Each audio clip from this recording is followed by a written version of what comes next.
right, hello, welcome to Adventures in Lollygagging and Friends. We are continuing our Deadlands Blood Drive campaign tonight, as the overlay suggests. Yeah, so that's it. I want to jump right in because I got a lot of stuff I kind of want to get to. We had a really, I think it was a really fun session the last time around. We basically just did like a haunted house stuff. It was really great. It was cool little. I would say the word interlude, but that actually has a thing in the system. But it was a lot of fun. So let's just do some intros. Jeremy, tell us about Dr. Cuspid. Hello, I'm Dr. Byron Cuspid. I'm the residential dentist, and I'm just here to help. I do admit that, yes, some of you have seen slightly unusual methods with which I apply my healing, but I promise you it is all in good faith, and you're in fine hands as long as I'm around. I believe you. I'm shaking my head not at anything you said. I'm shaking my head at Chuck combining the feet emoji and my face emoji in chat, and I don't appreciate that at all. Just don't appreciate that even a little bit. But such that it is. All right. Next up, we've got Matt. Matt, tell us about the superhero known as Jack Dawson. Superhero? Oh, is he? I don't know. That's what we had in the beginning, I think, at some point.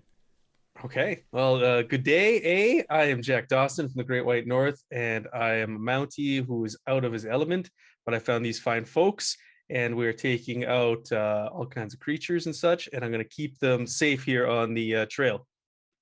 Yeah. Scarlet Justice. That's right, Jeremy. That was the name. Maybe that's what I'll make for the Marvel game this weekend. I'll make Scarlet Justice. I'll work on a Canadian accent all week, and I'll just say, "Oh, a bunch of hosiers, eh? What's this all about?" It'd be terrible. I'm just gonna have to say all the words with "oot" as the sound, because that's all I could do. That's really tempting now. Okay, I'm gonna think about that. Bottom row, we got Adam. Adam, tell us about Eustace. Yeah, Eustace is just a man. He's a man that seems to have found himself a varmint that's needing something. Been awful demanding, but other than that, I like to have a drink every now and then and do whatever Aunt Anna tells me to do because I don't really know what to do with myself. And well, every now and then we get in a little bit of trouble, but we make it out all right. And now I got this neat little doll. I could scratch my own back. Yes, I remember the dolls. That was fun. That was a lot of fun. Oh, goodness. Okay. All right. And then we move over to Chuck. Chuck, tell us about Mr. Ives. I'm John Ives, and I shoot things real good. And I got a problem that I have to resolve by the name of Timmy. And yeah, I may or may not eat people. I mean, like in terms anyone. like in the present and in the future. Yeah. But in the past. Okay. In the past. Right. Yeah. Maybe. Yeah, it's something you gave up, in your wild and crazy youth. I gave it up for Lent one year and just never picked the habit back up.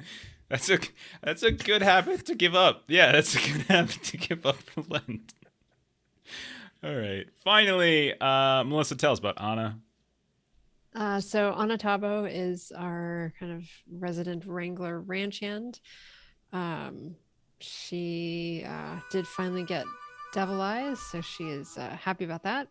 Her harmonica playing is just as bad as her singing, apparently, so she's getting used to that. I think I sort of got to play a little bit with thin-skinned, perhaps, last session as being one of her hindrances. And she often doesn't know what to make of kind of the new folks in our group. Eustace, Okay. she's good with, used to, kind of knows what to expect from Eustace. Some of these other ones not so much yet. I mean, at this point, you've all been together for about a month and a half, really. I mean, it's been a while. And every week brings new surprises. Something new. Yes. Yes. Well, last session, you all had been Like we were coming to the end of a sort of a drought, a dry spell where you didn't have any water for a while, and you were nearing the northwestern border of Texas, and the Lazy S Drive found water at an abandoned homestead in their well. It took a couple days to get that going. Some folks were growing uneasy around this homestead because they were claiming to hear like strange sounds and see shadows and all sorts of stuff. Bill Sutter, the head of the drive, eventually asked you all to check it out. And take whatever might be useful to the drive and sort of make sure that sort of assuage the superstitions of the crew, etc. Cuspid and Jack, you went into the main house. Anna, Eustace, and Ives, you went into the barn. Both buildings were strangely boarded up from the inside, and all the shutters were kind of locked up tight. And there was no signs of thieving or violence or anything like that. There were even a couple valuables that you all found as you were exploring here and there. And there didn't really seem to be any blood or signs of like broken furniture or anything like that. Cuspid and Jack found layers of dust in the home and a bunch of belongings and such of whoever lived there, along with a half-eaten meal that sort of long was left to rot on the dining table. But then some strange stuff started happening as doors began opening and closing on their own, and this toy horse started to rock a bit and sort of follow them around in some ways. And there was a clattering that came from a balled-up cloth on the table, and inside was a beautifully lacquered set of wooden teeth. Cuspid hesitated, but did pocket those teeth, and then the two of you left. You joined the others in the barn. Now, in the barn, you didn't really find anything suggesting of living animals here recently. So once again, the barn was kind of barred in a way that didn't really make sense. And they didn't see any signs of animals, alive or dead. Mostly everything was empty. Dried hay, some tools and such were left over. But while searching, I think it was Ives who found this loose panel in one stall, and behind it there was this small hidden room. And there were 5 crude dolls with these modest resemblance to the party. And they were posed sitting around a smooth rock, atop of which were these painted pebbles that were later revealed to be baby teeth. Beneath the hay in the center of the barn, you all discovered an occult circle that was left by someone, specifics of which were unclear, but may have something to do with summoning or communications with the other worlds or whatever. And there were all these chalk X's that were scattered inside the circle like a clock face. And everyone decided it would be a good idea to stand on those X's in the middle of the circle. And then all sorts of tools that were piled up on the floor, on the wall, started whirling around in a storm and just started lunching at you all, hitting you, etc. So you all ran out of there. You took the dolls, and Cuspid took the teeth. I think everything else was left, including some money and a couple guns and other things here and there. But while you were debriefing some of the other folks, Bill and Anna and Abby and a few others, Cuspid started to become a little bit overwhelmed with the sounds of teeth clattering, as he couldn't really make out anything what people were saying when they talked. It would just be this horrible, crazy sound of teeth chattering coming out of their mouths, and this sense of cold, and kind of went and slept it off as best he could. Felt a little tired in the morning, but overall, sound kind of seemed to go back to normal. Everything was okay, and you all moved on and away from the homestead. So we're gonna pick it up a couple days later. We're down the road a little bit, and it's been, we'll say, 3 days or so of journeying. It's been somewhat uneventful, nothing of note. Folks have been certainly gossiping a bit about, stories about ghosts and haunts and other strange things here and there. And Cuspid, you have been continuing to have intermittent bouts of that coldness and fatigue. It pops up every now and then, not every single night, but sometimes, and every so often, haven't yet figured a pattern to it yet, but every so often, like when you're in the middle of a conversation, just as you're talking to someone, they go to talk back to you, and all of a sudden they stop. Words don't work anymore, and it's just that clattering sound.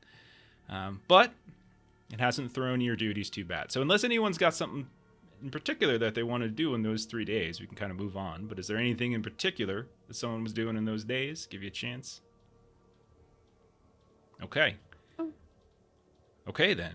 Well, one evening, While you are doing your duties as drag riders, it's not quite time. Like you're getting ready to park the herd for the night, and you all are in the back, riding drag as always.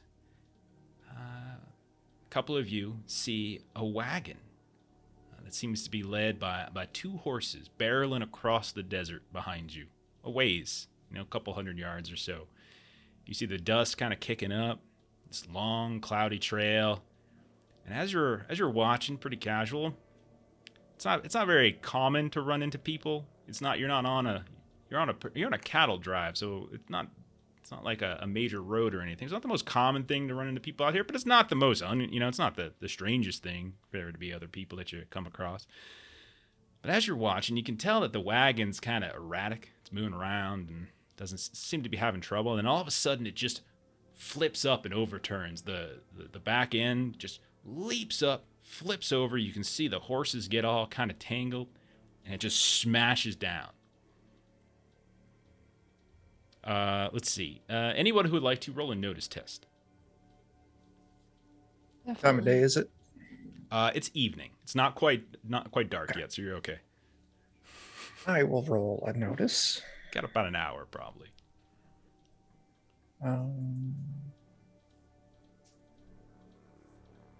That's a 3 for Anna. Okay. I got a 6. See, 6 for Ives and 5 for Cuspid. Okay. So you all noticed there was indeed a passenger in the wagon that seemed to have been driving. Dark clothes, you couldn't quite make it out too carefully at this distance, but you can tell looked to be probably a fairly large man, and he got thrown over, and you think the wagon kind of came down, and as you're watching where the crash is, you don't see him kind of getting up or moving. You see the horses kind of thrashing around a bit as they're kind of tangled up and torn up in the sort of the connective axle there. What do y'all want to do? This is the chuck wagon? No, this is not the chuck wagon. This is just some random just wagon. Just a wagon. Okay. Just a wagon. Yeah, I'll ride up there quickly and hop off and see if I can help out whoever that rider was. All right. Do the same. All right. Agreed. I'll Eustace start too. winding up the dentures as we go. Eustace will go straight for the horses and see about untangling them. Okay. All right. Anna, you coming too? All right. So, all 5 of you start, veering off. It's fine. You know that it's near time that they're going to park the herd. You're probably not in too much trouble, and anything that goes stray, you can probably track down pretty easy. So you make a quick run. Eustace, you specifically said you wanted to go over to the horses. You can tell that there's 2 of them. You can tell that they're twisted up. You can tell they're injured. You can see that you're not sure how bad of an injury that's going to be. Some medical tests and stuff medicine tests and stuff can figure that out. You also notice, Ives, when you get up there as well, you see that there's numerous, and Eustace probably notices this too, numerous jugs of gin. Some broken, some intact, kind of scattered all over the place. We're talking 7, 8 of these, and more than half of them are intact, and they're large jugs. You also notice that there are copies, dozens of copies of the Bible. Just dusty and torn, kind of scattered all over the place here and there. And when the rest of you come up, Jack and Cuspid and Anna, you can tell that there is a man who's trapped right now kind of underneath the wagon itself. Looks to be unconscious, dressed in the black attire of a preacher. And it looks to be bleeding something fierce from a head wound. I'd like to attempt to get him free. I want to help Jack with that. Yeah, Okay. Anna would as well. All I'll right. have So- my little Eust- healing helper ready to go in as soon as they've done so. Eustace is going to make sure that those survivors don't get in any more danger as he moves the gin bottles to a safer place. Well done, Mhm. Eustace. Priorities. Okay. Eustace, you could count yourself 6 jugs of gin. Oh, if only I could keep them. Well, maybe something could happen still. Dave's not okay. over yet. Jack, go ahead and roll an athletics test. Take a +3. You got 3 people are helping you as you're trying to like pull him out. Maybe a few of you are lifting the wagon while someone else is dragging him out from under.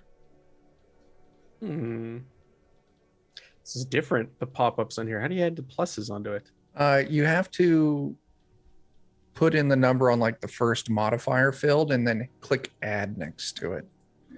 So like under name and then value, click that and put in your modifier.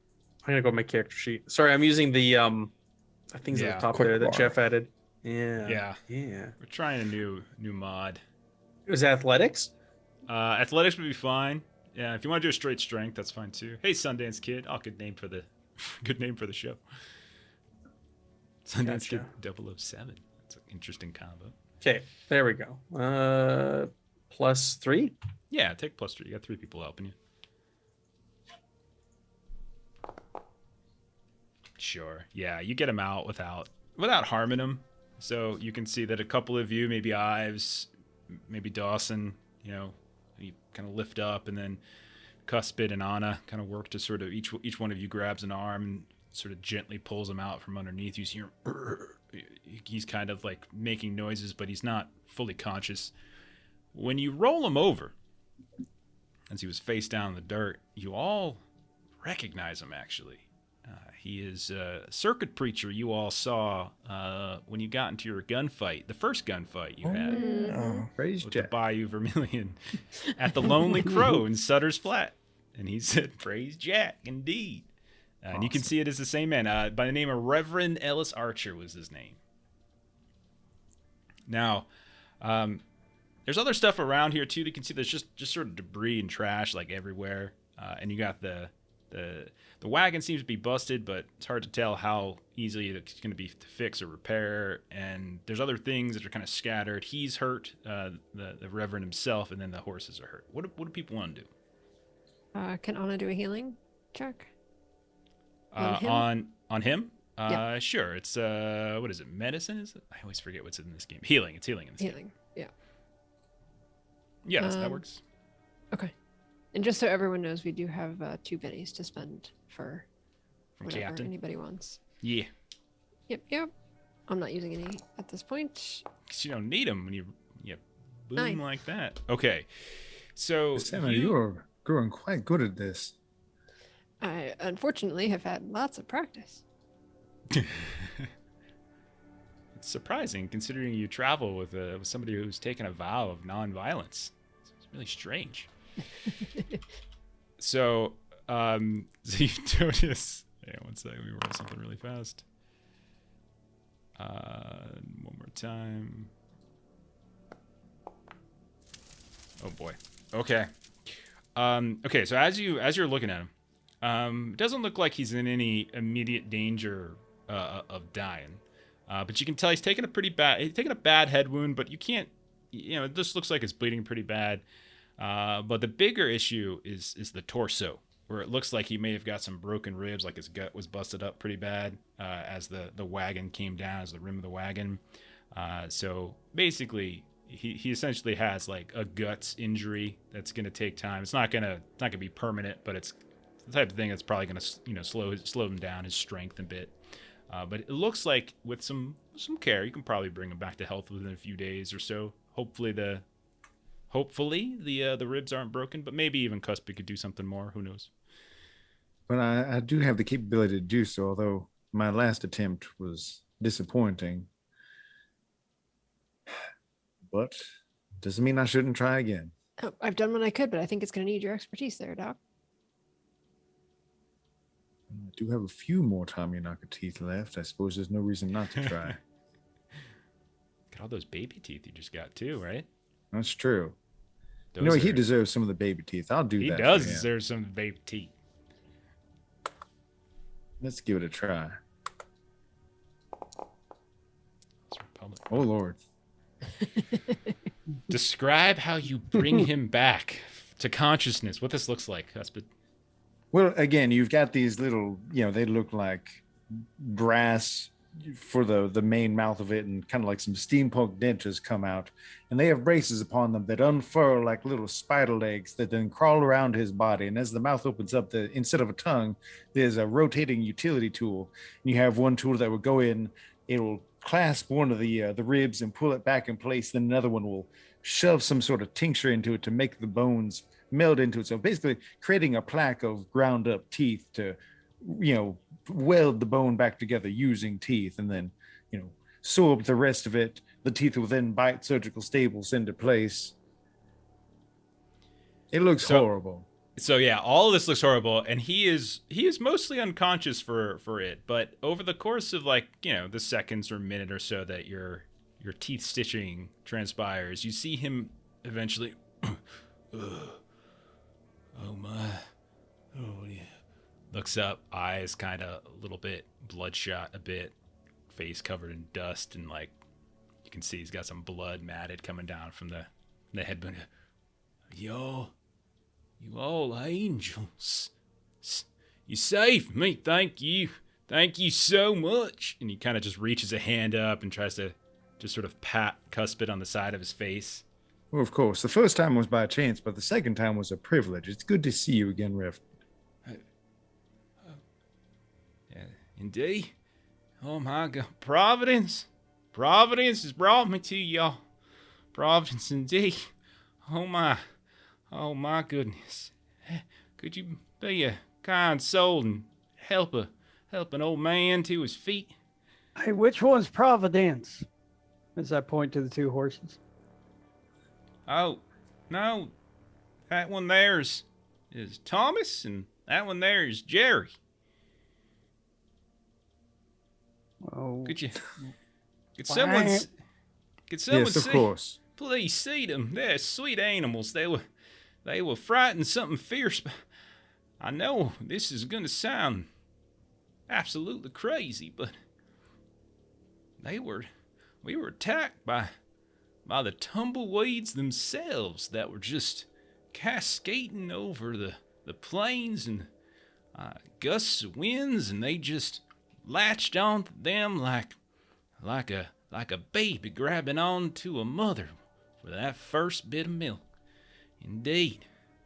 And as he's talking, Cuspid, as you're there kind of helping him up, just reeks of gin. It's rough. Well, I do believe you. That sounds like exactly the sort of thing that would happen in a desolate place like this. That's where they'll try to find you, of course. You being the holy man that you are, you unfortunately are a target for the agents of darkness. That is a fact, my friend. Absolutely, my son. You have spoken the truth today. You have operated under the guise of the Lord, and he has brought me to you all. And it is a pleasure to meet your all's acquaintance again. Yes, the pleasure is all mine, though. I'm afraid that I have some very frightful news. You, sir, Mr. He kind of points over. Does that be Jack over there? Is that the... Looks around. Points at praise himself. Jack. Yes, could you find my personal bag? I have something of you all would want to see. I don't know where exactly it has fallen, but I can't imagine it has gotten far. Yes, of course. It's the least I can do. What do you want me to roll here? Survival? Survival or notice, one of the two is okay. Praise Jack. Oh boy. Gotta Benny that, huh? I will use a Benny. I start with an extra Benny every session. I'll use one of those extra ones. We'll keep the other one in the coffer. Gotta get these bennies out. Oh my. Nope. Wasn't meant to be. And you're looking around and it's just ripped up, torn up Bible after ripped up, torn up Bible. Little bits of what looks like parts of the planks of the wagon itself, some canvas and tarps. You just can't seem to find it. But luckily, Let's see. Luckily, Eustace, you as you're moving the gin bottles away from the wreck, you see this kind of worn leather case. Looks like, suitcase, not too big. Definitely something that you can carry a couple basic belongings in. You see it sort of all dusty and battered, but in decent enough condition. What was your name?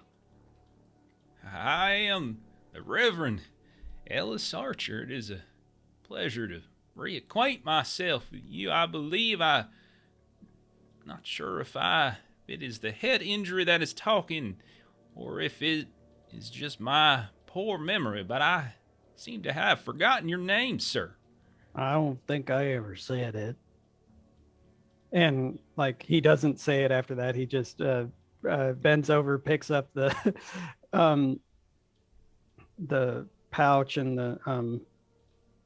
the one of the jugs of gin. He brings them both over. He's like, I think this is what you're looking for. And He starts to lick his lips a little bit. Well, I have been through an ordeal. It would be nice to cleanse the dust from my palate. So if you would be so kind, as he kind of reaches for the jug of gin first. you think I could be a part of the partaking? And Oh, well, of course. Of all course, right, indeed. let's get to, getting some liquid in us. You're out here in the desert. All right. Everyone roll a notice test. Uh-oh. Thank you, Farco. Does this have anything to do with those bits you just got for It does competition there? indeed. No, I know exactly what I'm going to do, too. I know exactly what I'm going to do. We now have 3 bennies in case anybody wants. And I got a 5. I'll be blissfully ignorant of whatever is going on. Okay. Hold a 7. Okay.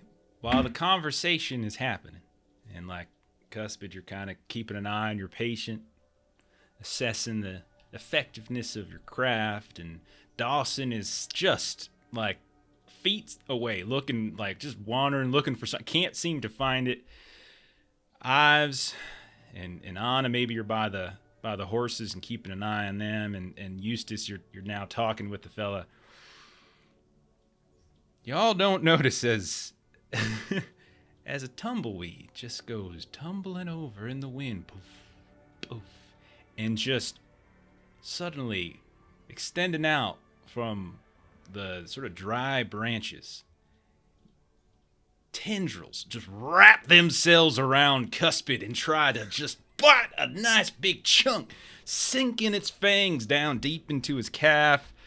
I'm gonna roll this. I got the drop with the 2. I actually don't have the. They don't actually have. I don't think it's. Let me see if I have a. Oh, hey, leave my friend alone. Has it? Filthy bastard. You don't even have teeth to take Oh, they do away. have it. All right. You're So, wasting my time. was it +4 for the drop? 4 to Okay. hit and 4 damage.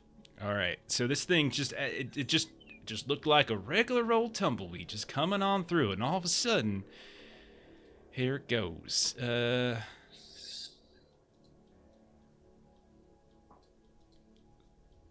Well, just to help us out, we are now up to 7 Oh, no. audience purchase bennies for us. It's a total of 11. I didn't add the +4. That's a total of 11. How's that do, Cuspid? That wounds me? No, it doesn't quite wound me. I'm shaken. Well, I gotta roll damage. Oh, yeah. No, 11 hits me with a raise. I don't know why I asked. Sorry, I'm stupid. So raise damage. Okay. That's 11 points of damage. It's the same thing. 11 points of damage. There you go. Okay. Good gracious. Dear God Almighty. I beg your pardon. That's 15 points of damage because of the +4 Oh. from the drop. Oh no. As all of you now turn and look, and you can see that there is a tumbleweed that has wrapped itself around. And as you look closer, you realize that at sort of the nucleus of where all those different branching like tendrils kind of meet, you can see there's a freaking face with big old sharp fangs and teeth that are now sinking deep into the calf of Cuspid and just I'm going to just take drinking from blood. you. Sweet vampiric shrubbery. I'm not Seen a gonna. lot of things. That ain't right.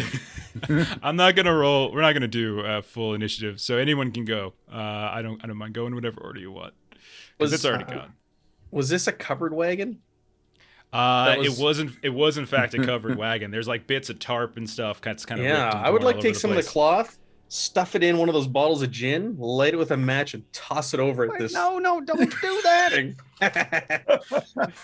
I I think wanna Go that's for it. Kill it Absolutely. with fire, eh? absolutely.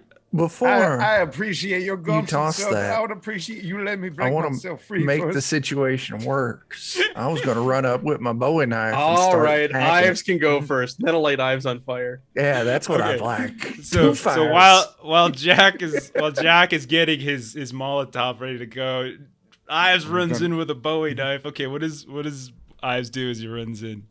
Just trying to hack this tumbleweed off. Good doctor. All I right, go beg right- you to think about what you're doing there, Jack. Oh my. You start hacking away at it. This thing is just like the minute you snap like one branch, you just see it just sort of grows like a lizard tail, like that's been cut off, but just grows super fast back. Like it's just doesn't seem to affect it too much. I'm going to cut that smile off its face. Okay.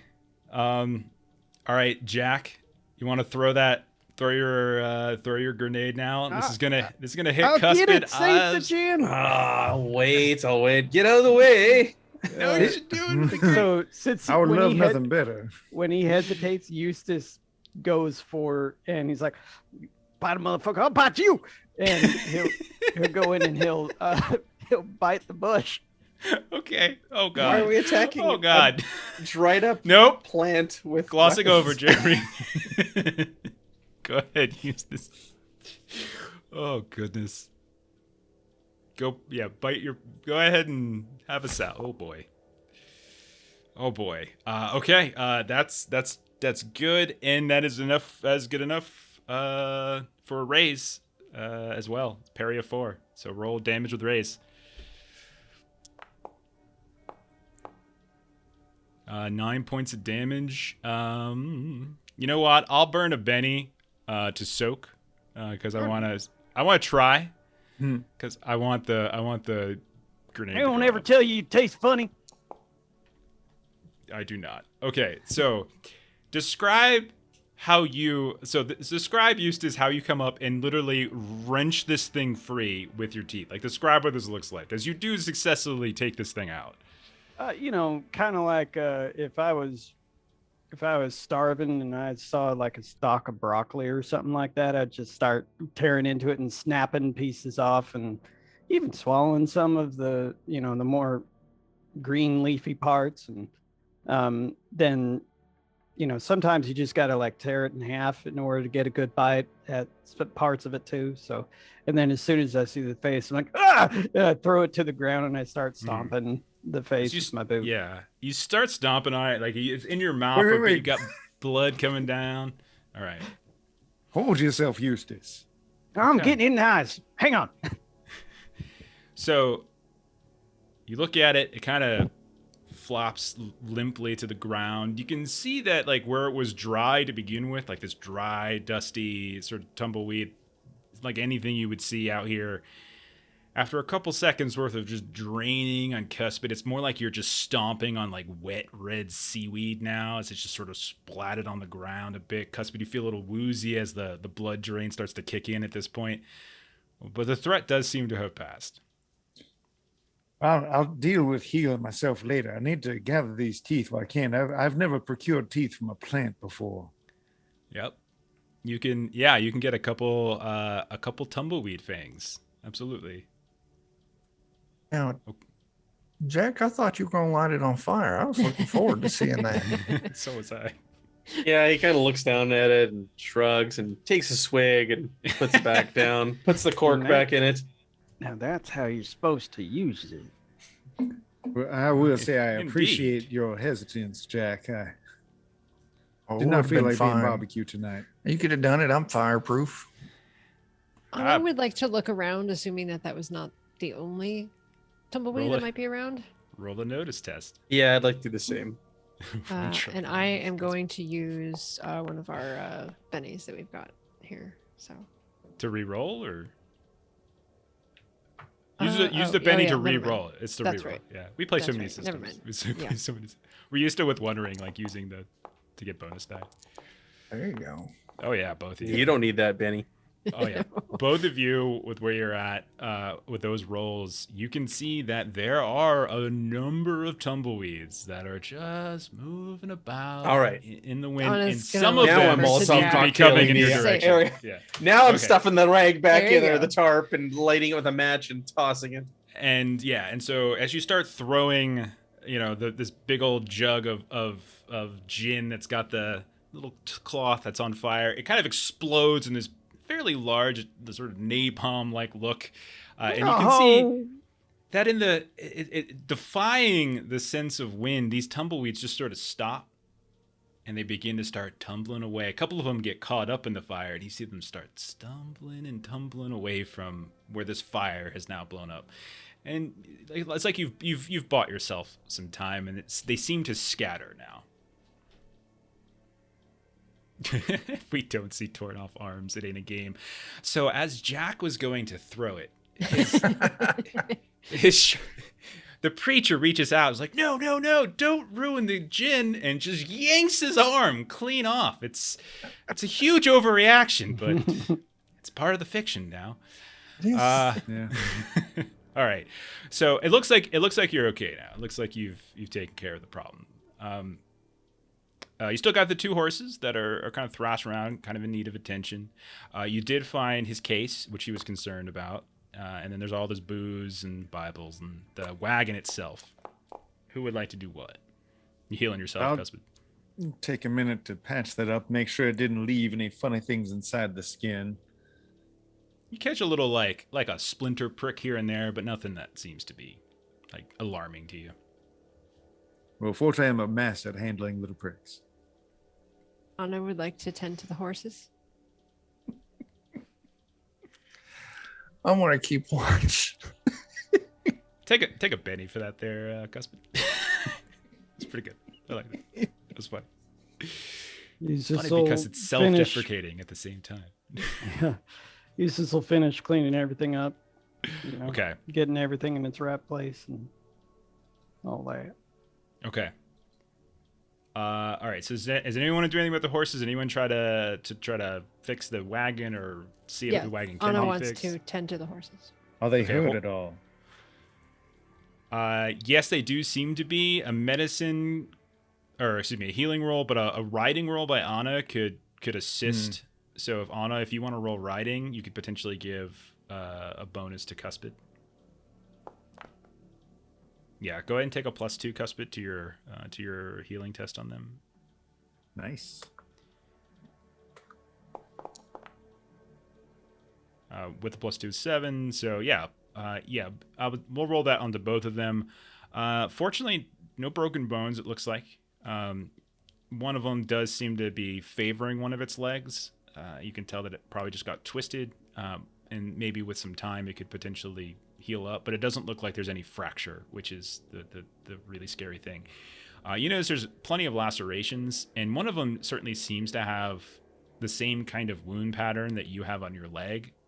So it does actually lend some credence to what the Reverend was saying, that it's possible one of these tumbleweeds might have actually latched onto one of the horses as they were riding by. So a repair roll could potentially assess the wagon, and then there's the case as well. Secret is no shame. It's true. Well, then, I suppose I do have my toolkit upon me. Okay. Said you guys get to work. I'll keep watch. I ain't no good at fixing things. I'm only good at breaking things.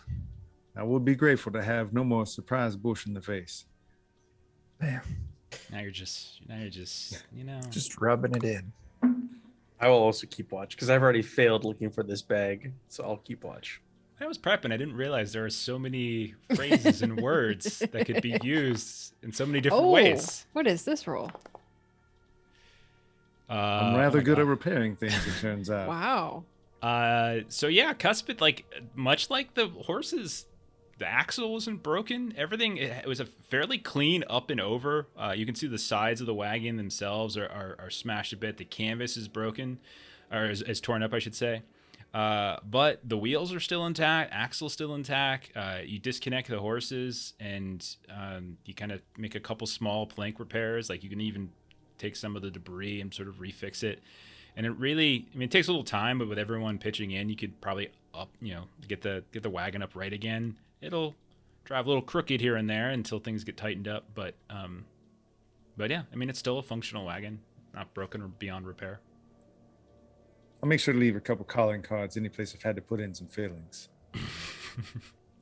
And so that's when the Reverend reaches out and kind of grabs his case. Like, as I said, it was providence that Lord sent me here, and that you all were the ones that came to our rescue. As he starts to unbuckle the case a bit, and I believe this is a very sad day as I bring poor tidings to all of you and folks that you drove out of the flats with. Well, I guess I should just show you then. And he just starts taking out what looks like these folded up bits of paper, and I will share them one at a time. We'll say, all right, Jack, you can go first. And you see it as a wanted poster. Let's switch over so people can see these. Oh no! Wanted poster, yeah, for Jack Dawson for $100.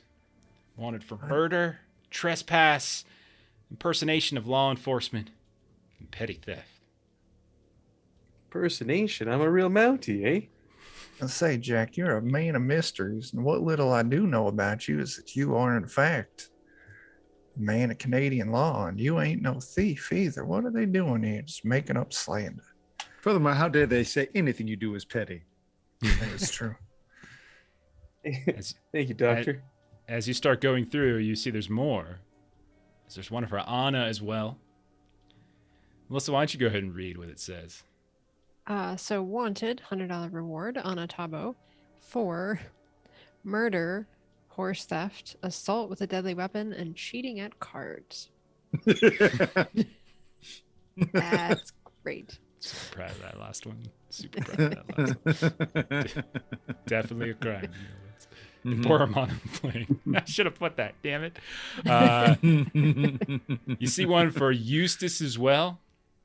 Let's switch it up. Adam, you can read that one. For Eustace Ellsworth,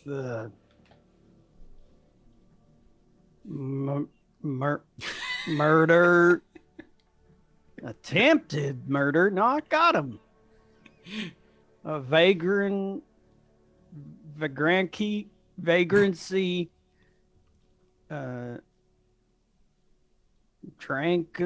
drunkenness, and a concealed weapon. What? Cause you keep your head wrapped up, and it's hard, and you wrap it. Then there's another one. Oh. There's two more in here. Interesting enough, there's another one for Dr. Cuspid. Jeremy, you can read it. Wanted, $100 reward, Byron Cuspid, murder, disorderly conduct, disorderly. How dare you say so? Purveyance of occult barbarians. Those idiots, it's science. I'm too angry to read the rest of it. Fraud, indecency. I'll rip it up and I chew it and I spit it on the ground. Oh, I appreciate that reaction there, Doctor, but I'm afraid there are a significant number of copies of these circulating around the railways of the Bayou Vermilion to the south. Then I'll need to stay well hydrated because I intend to continue that reaction. Is there any more? afraid there are. There are several. And there's one more for Ives. Go ahead, Chuck. Thank you. $100 reward, John Ives. Murder, assault, vagrancy, and other crimes so heinous as to be unsuitable for print.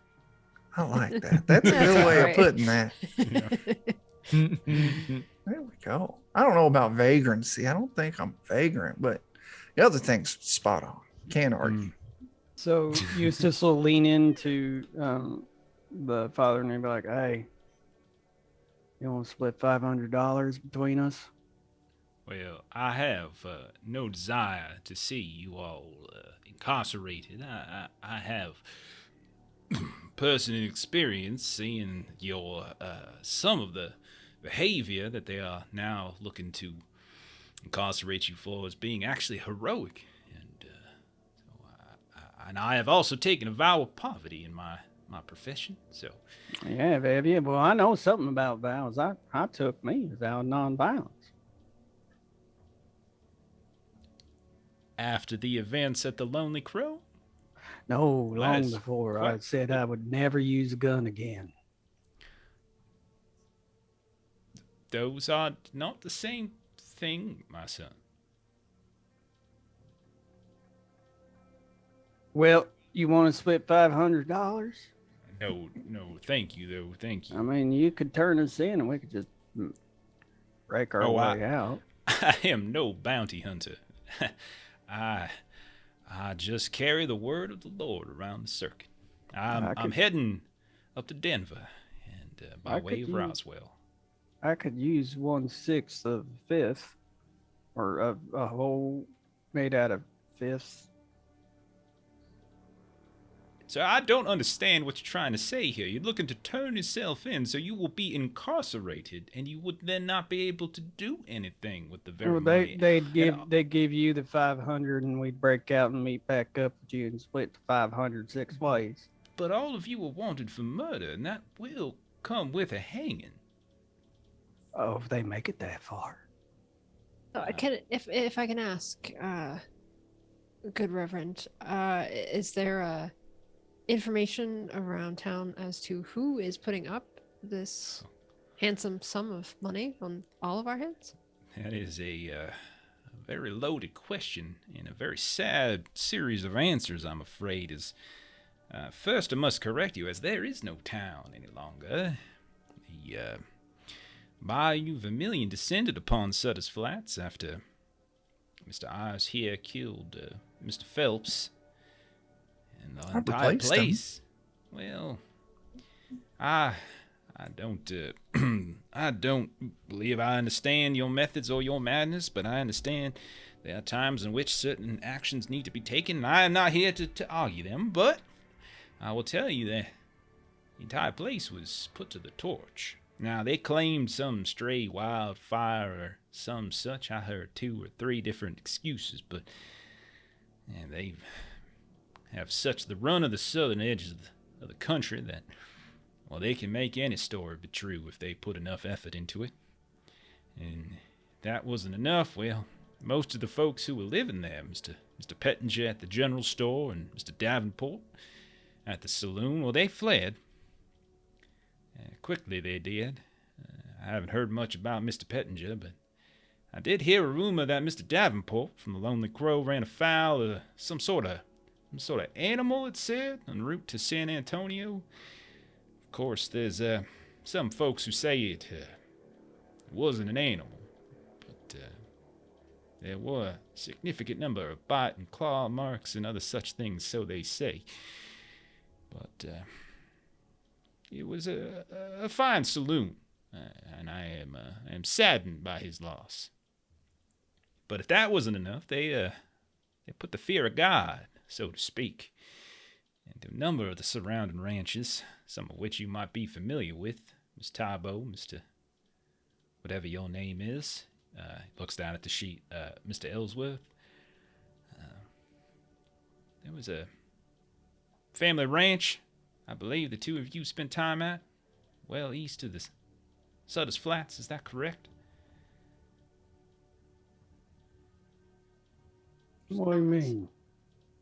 I mean, nothing other than to say that prior to coming to Sutter's Flats, the two of you worked as ranch hands, I believe, for the Strickland family ranch near San Antonio. At least that's what is being reported. That How'd is you know? accurate information. I do share Eustace's question, though. How did I know? Because it's being reported. There are newspaper articles and such that are coming out. Now, sadly, I do not have any of those with me. But your story is an interesting one. You are said to be murderers and thieves, and that you have killed without remorse several upstanding members of the Bayou Vermilion, and I ain't never stole nothing. well, that as it may, I believe that is the least of the trouble. So it appears that they have just spread whatever information they see fit, and due to their size and power, such town folks have no choice but to believe what they say or run for their lives. That Sounds right. appears to be the case. Wanton slaughter of godly folk. That was the headline. Picture of Oh. Mr. Phelp in the newspaper, and very large and dignified service. I did not perform said service, but there are others in my profession who did. Well, I understand this should be a cautionary tale, but if I must confess something, it's that it only furthers my desire to continue the same exact course of action against them should we meet them again. Well, you are I mean, a great deal north, at least. so, you brought these to us. How far north are these wanted posters traveling? Is this something we're going to have to watch out for as we keep going? That is a fair question, my good friend. I do not pretend to know exactly how much this information has journeyed ahead of you. Wires and such being what they are. But it might be something to keep an eye out for. That is something indeed. Hmm.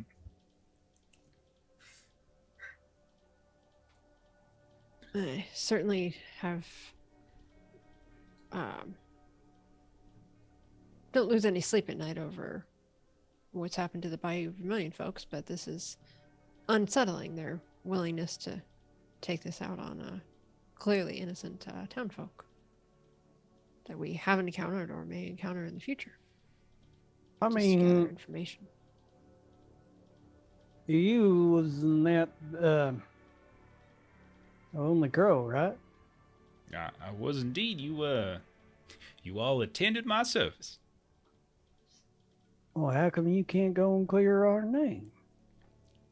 I believe you severely overestimate the extent to which my word is counted, especially when in comparison with, well, one of the more powerful corporate organizations in this entire country. Yeah, but you can't lie. And just because he can't lie doesn't mean they won't accuse him of lying. That is correct. And it doesn't mean him speaking the truth wouldn't put his own self at risk of Yeah. further harm. I think we probably need to tell the boss man about this before he finds out other ways. All right. Well, I mean, okay. All right. What do we do, Anna? I don't disagree with John. I think we make sure that everyone here knows exactly the risk that is coming with having us here. But we know that we are going to have to bring a fierce reckoning upon a large group of these Bayou Vermilion if we are going to not leave this kind of destruction in our wake. Well, I mean, oh, heck. I don't know what to do anymore. Like, We could slip off, head down. We're putting the others at danger who are in our drive crew here, eh? Maybe we should take our leave. That's what I was going to say before my youngest interrupted me to show me that he made himself a beard out of hand soap. And It's delightful. now my wife's problem. I was going to say maybe we slip off, don't tell no one, double back to Value for Million, go on an assassination spree, and just take out all their higher ups.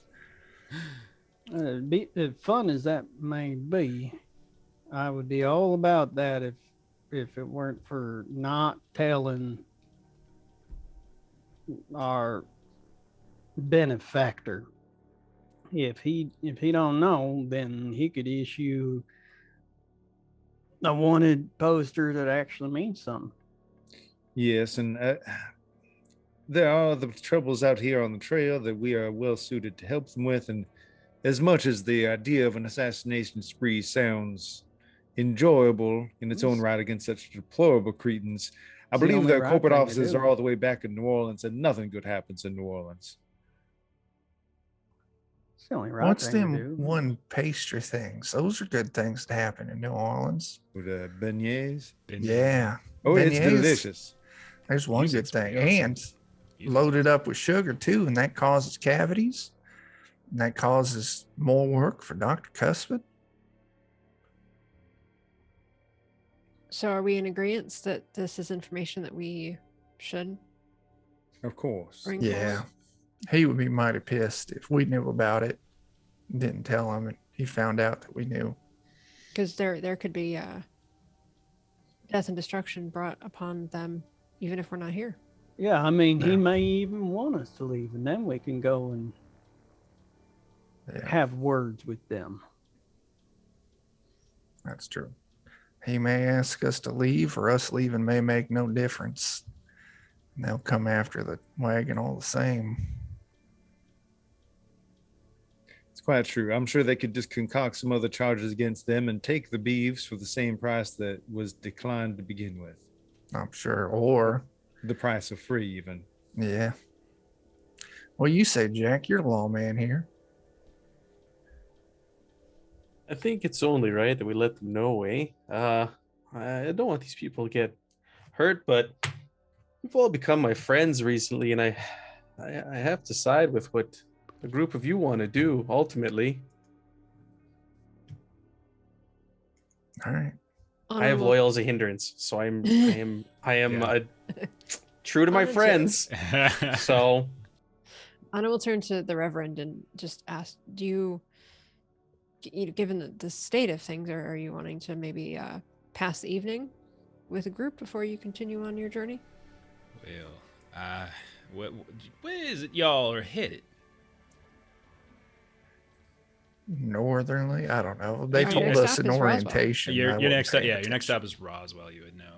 So, if it would be no trouble, I would enjoy the company of others, and I wouldn't mind the doctor catching up on my convalescence here over the next few days, if that's all right. Of course, we'll have you right as rain in no time. Besides which, I am sure that there are many a worker who has not heard the word of the Lord coming from the good book in quite a few weeks, and I'm sure they would be overjoyed to have a reverend present. And I can accompany you in that with my harmonica. It'll be a wonderful evening. No, that's very kind of you, Miss Tabo. But You've never heard me play. It's a treat. It can't be missed. You'll never It's an forget it. absolute privilege. You would he looks not- around to everybody else. We'll see. We'll see. Well, all right. That sounds like a yep. Okay. I'll be ready. All right, so you get the horses up, you help them back. You get the wagon kind of moving back too. By the time you get back to camp, it's dark. You do your introductions or explanations of what's happening. You kind of chase down where the brain trust is. You see Abby, you see Javier, you see Luke, you see Bill. The Reverend leaves it to you all. Like he won't say anything. But are you just out with it? Just tell them and kind of show them. Okay. Well, I mean, you can see like it's met with some mixed reactions. It seems as though like Abby is. You can tell that Abby's eyes kind of linger on Ives for a bit when this kind of comes up, and you can tell that she's concerned specifically with him, especially considering some other things she's witnessed and some stuff that's been happening with the children. But at the introduction of the Reverend as possibly joining the drive, she does take a little bit more happiness towards that, as maybe with the Reverend here, the boys might be given a better path than the ones that they have been following of late. You see, Mr. Ives and Mr. Cuspid have certainly done what they can to help the boys in their studies and interests, but I'm afraid there's some behavioral traits that have begun to sprout up that we would like to see ironed out. And so she like takes the Reverend by the arm and kind of I'll take it. Like, I agree with you there. I've been trying to not make Timmy like me, but I've been failing horribly. So I'd like to say his stitch work is impeccable. That boy is a fast learner. Well, be that as it may, I would enjoy if he would stick to stitching dungarees and less on wounds and such for now, at least at this age. His fixation on flesh and blood is a bit more than I think a boy of his age should probably have at this time. I agree. And you can see that this is wonderful news to Javier, who has been having to carry the boys in his cart for quite some time. And so now he's like kind of offloading them. And he doesn't seem to care one way or the other about your history. He just doesn't care. It's Bill and Luke. You can see as like the news is sort of broken to them, like they kind of step off, and you can tell like they're arguing, like that you can hear them sort of arguing. Any of you all decent at sort of noticing things about people? If anybody wants to roll like a notice test or something, or if you got some other skill or like an edge or something that might apply to kind of personal interaction. No edges, but I'll give it a whirl. Well, give it a whirl. As a lawman, I study people. Sure. It's a 7 for Anna. Persuasion? Only if you start talking to him, I think. Okay. Anna and Jack. Okay, Anna and Jack, you'll both get a little bit. Yeah, you kind of overhear them. I could tell. I would say that body language, more than once, they look back at you. You can tell that, and you can tell that they both get kind of angry here and there. But from what you can tell, Luke seems to be the one who has not been taking the news of this well. Bill seems to be kind of sort of taking your side or defending you all to some degree. You even overhear a little bit coming from him. He's like, you hear like Bill start saying something like, "Bounties don't tell the whole tale, Luke, man, nor a truthful one. You know that. You and I know it better than anyone." And like you can just start like kind of going back at one another, and like Luke's like, "That ain't the same, and you know it." And back and forth they go. And the argument kind of goes on for a little while. For a good 15 minutes, and everyone kind of keeps them. And anyone who tries to make like a movement towards them, Abby will be like wave you off. Like this is just something they do. They go back, they're like brothers. This is something they need to do. They'll work it out. Don't worry. But eventually, you can see Luke kind of relents. You can see the body language as he kind of clearly he's kind of lost, and he wanders off, and Bill kind of walks over towards y'all, and he says, "Well, this was a kind of a sad turn, I suppose, but Y'all done right by us in your own strange way, and I got no designs on cutting you loose or collecting on them bounties. Got my word on that. And as long as I'm in charge of the yes, that's second only to the word of God as far as I'm concerned. So you're all still welcome here. I would say we get visitors or we pass through a town, maybe keep yourself a little scarce or stick to the shadows and such until we can sort this out. I got a lawyer friend in Denver who might be able to help us out a bit. And the other thing is we're getting so far away from Bayou Vermilion territory, there's no guarantee that this is even going to really be a problem. But if they got bounty hunters hired on you, then it's possible they could track you down, or you might come into some trouble, and if such a time comes, then we'll deal with it. But you're all part of my team, and I help my team. He kind of reaches Sounds big good. old meaty palm out to all of you and just sort of like, just for assurances, shaking your hand and such. That's mighty big of you. Yeah.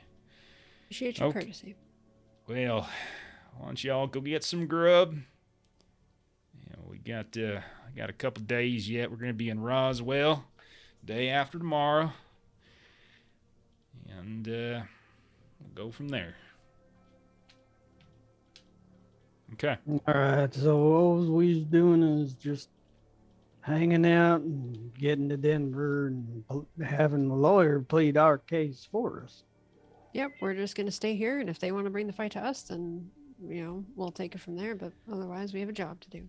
Well, the hope is that if we can get a sale in Roswell, we can put together a package, and sometimes these type of situations can be dealt with under the table with a few dollars here and there, greasing the right palm, and maybe these bounties go away. So, fingers crossed, maybe old Lone Star or the Army base might want to buy some Bevos, and if they do, well, maybe we can take care of this quietly without further trouble. Sounds good to me. All right. Thank you Y'all- kindly. Y'all get some shut-eye then. Let's see. I'm going to go ahead and take one of these jugs of gin, if you don't mind. Grabs it, disappears off into the night. Anna's gonna go find the Reverend, Okay. thinking that he might be doing, a little like impromptu Sunday school for the boys, and she's just gonna kind of come up quiet with her harmonica behind can him and see- just start playing. He's talking with Abby, and he's drinking. He's definitely drinking from the jug pretty heavily. As you play a little harmonica, and spills a little gin. Oh my goodness! Well, that is something. Told you you Indeed. couldn't forget it. That certainly is a harmonica. One of my most prized possessions.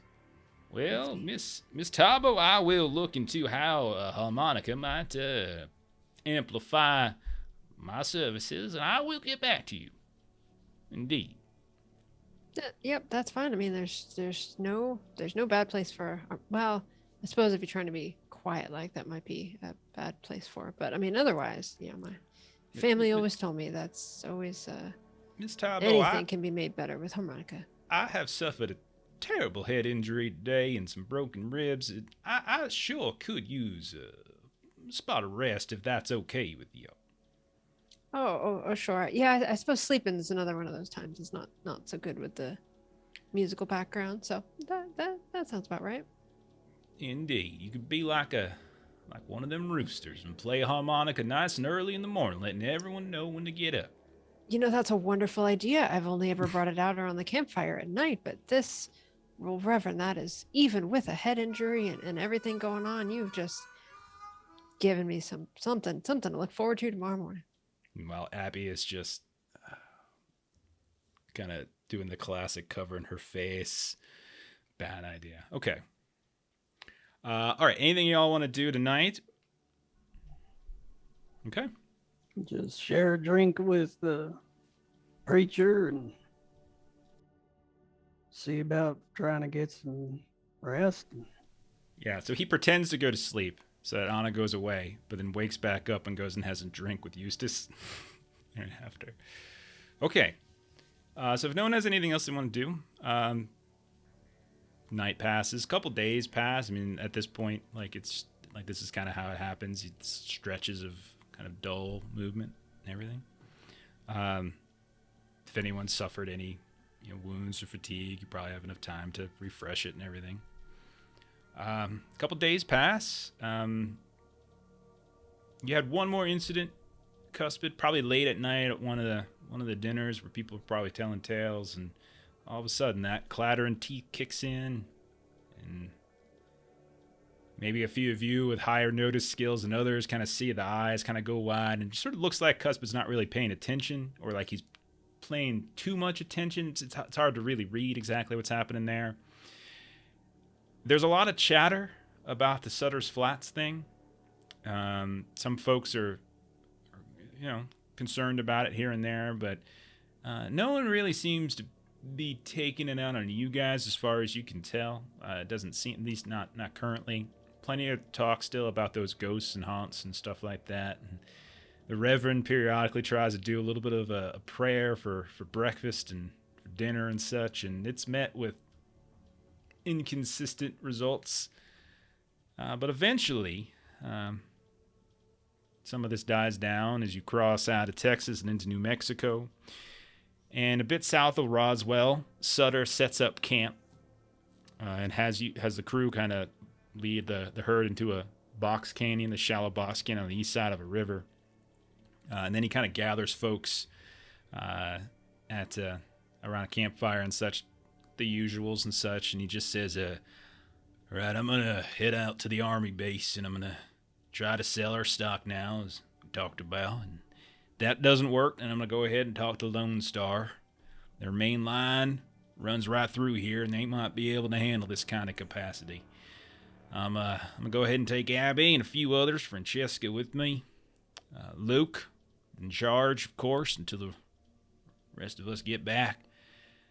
And he kind of turns to you all. "Keep your heads down, stay out of trouble. Best y'all just keep your faces hidden in case the fictions the Reverend mentioned outpaced us here. Listen to Luke. Keep an eye on the herd. Everything will be fine." Thank you so much for the gift sub. To Jonan, too. Nice.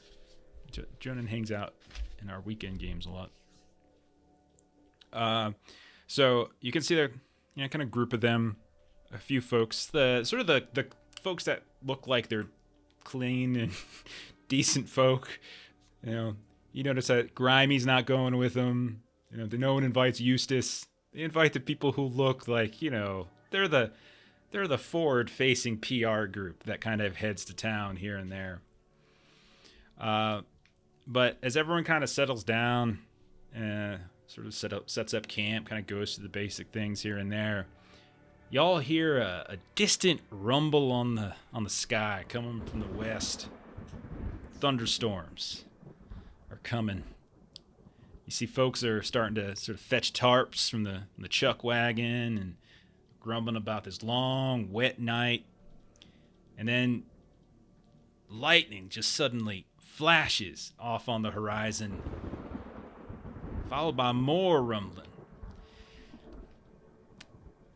But as you all are watching the sky and seeing the crackling of the light itself, you realize that flickering becomes this steady glow in the sky, which rises like abruptly off the ground towards the clouds off to the west.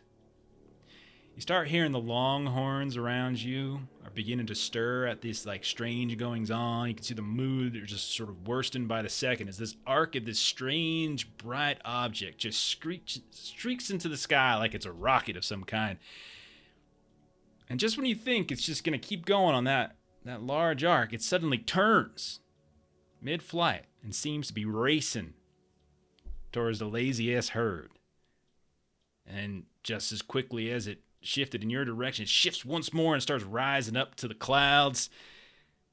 And although you can kind of still hear a rumble, you can see that the glow is kind of starting to cease at this point. The cows are still really, really skittish. And just when it seems like everything's over, there's this bright, massive flash in the sky. And whatever it was, you can see suddenly just jetting flame and smoke as it plummets back out of the clouds and starts hurtling towards the ground, not too far from the camp. Luke, meanwhile, is shouting orders left and right. He's saying, "Someone get on them right over there.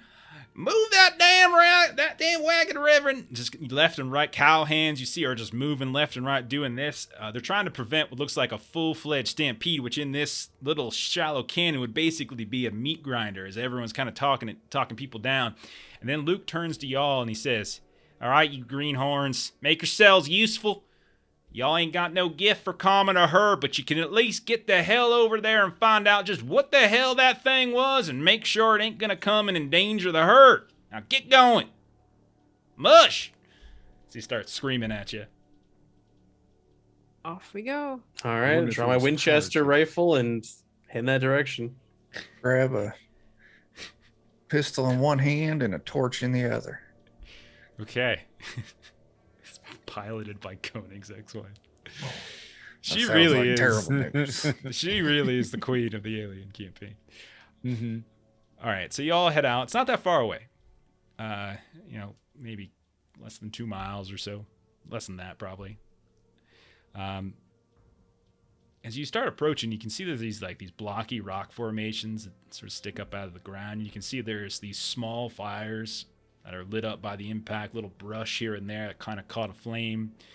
You can see chunks of like the rock formations themselves have like burnt or scratches on them, suggesting something hit it. It's dark out, by the way. It's nighttime. Sorry, Ives. Yeah. And you can see there's all sorts of debris, like little specks of debris that are kind of caught on fire here, and the others have sizzled out. And finally, you come upon sort of the object that plummeted out of the sky. And it appears to be a man. I will show you what you see. Appears to be a man wearing a U.S. Army uniform and some kind of large mechanical pack. And he almost certainly seems dead. Don't know what I was expecting to find out here, but that sure is not it. Oh no, such a tragedy. What is that he's wearing? I don't know. I'm gonna. It seems like it's some sort of diablerie threefold. No, it's science. What is with this occult barbarism people keep speaking of? I don't know, Science. I just see something bright fall out of the sky and leave a crater and find a person inside it. I think diablerie threefold. Wow. I'm gonna go over and check his pulse. Oh, it's Yeah. better than what I was gonna do. I was gonna go give him a toad, see if he moves. Okay, so Ives, you kind of tap him with your foot. Dawson, you lean down, you check his pulse. He's dead. He's definitely dead. You don't catch a pulse. You can tell that there's a lot of broken bones and such from there's a little bit of an impact crater, not huge and deep, but he took a pretty terrible hit. Plenty of rolls you could do here. So Dawson and Ives, I think you two maybe you can roll some notice tests since you're the first up here. Sure. That probably would be the best for you two. He's not a fine mush.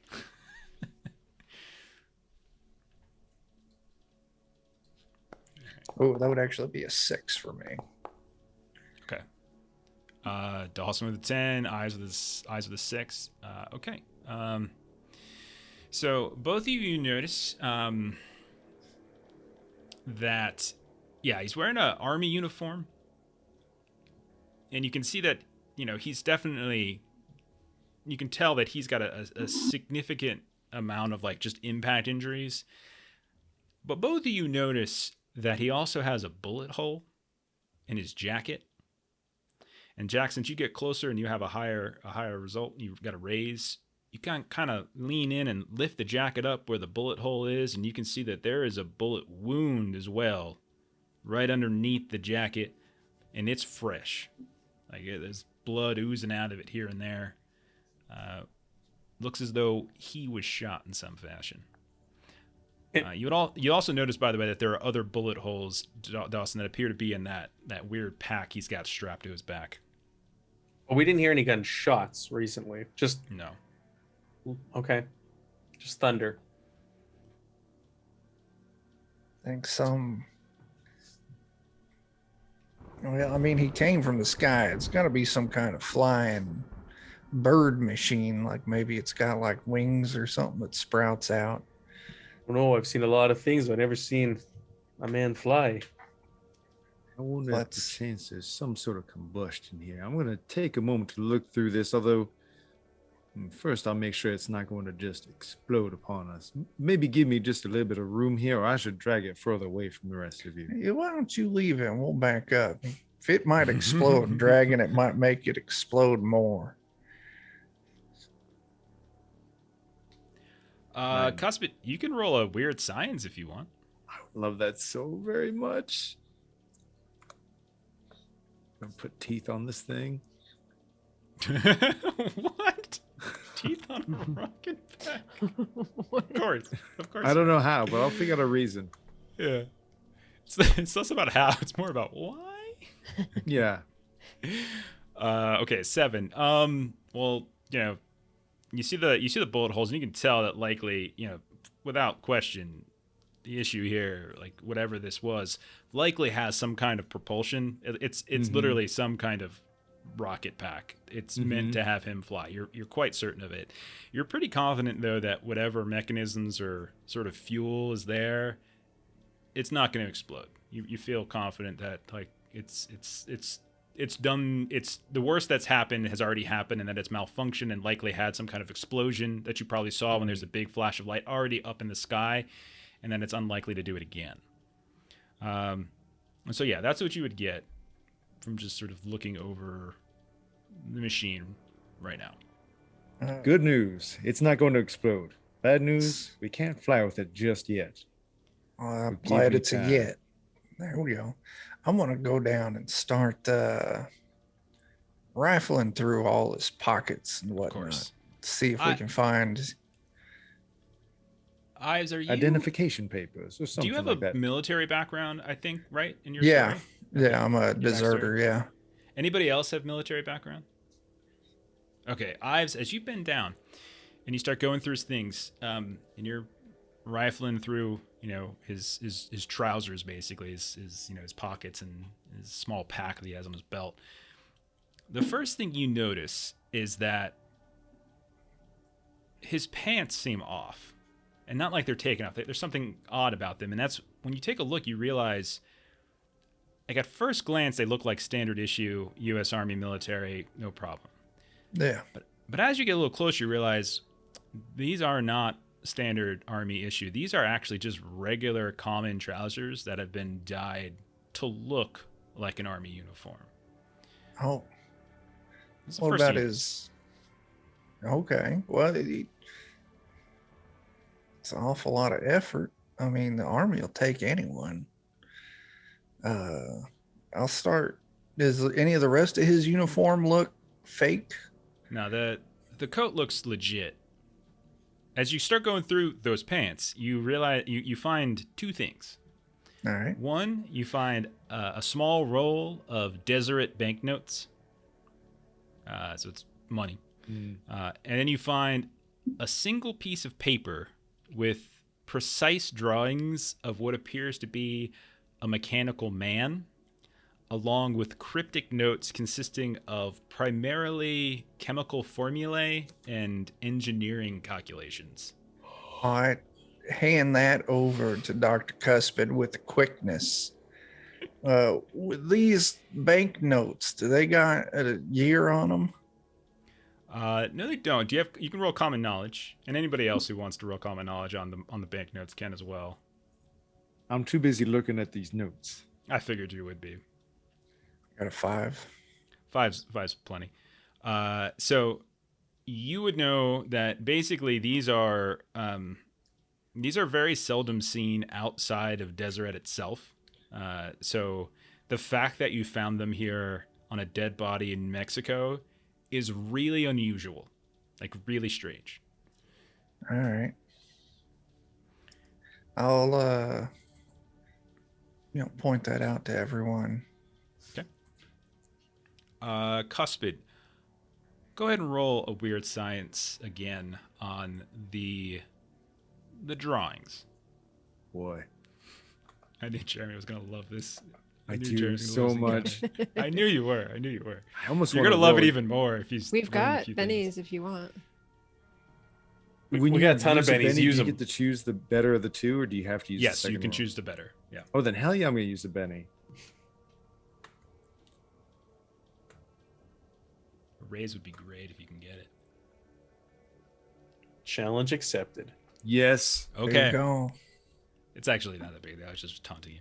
Okay. I don't care. I Oh. want the raise. No, I have something more. I have something additional. Don't worry. There's something extra for the raise. Okay, so you know that for years, and it makes perfect sense that Cuspid would know this, especially with his proclamations of how wonderful science is. Of course, not a cult barbarism. No, it's science. It's weird, but it's science. You would know that practitioners of the new science have wondered for years how Dr. Darius Hellstrom creates his amazing and terrifying automatons.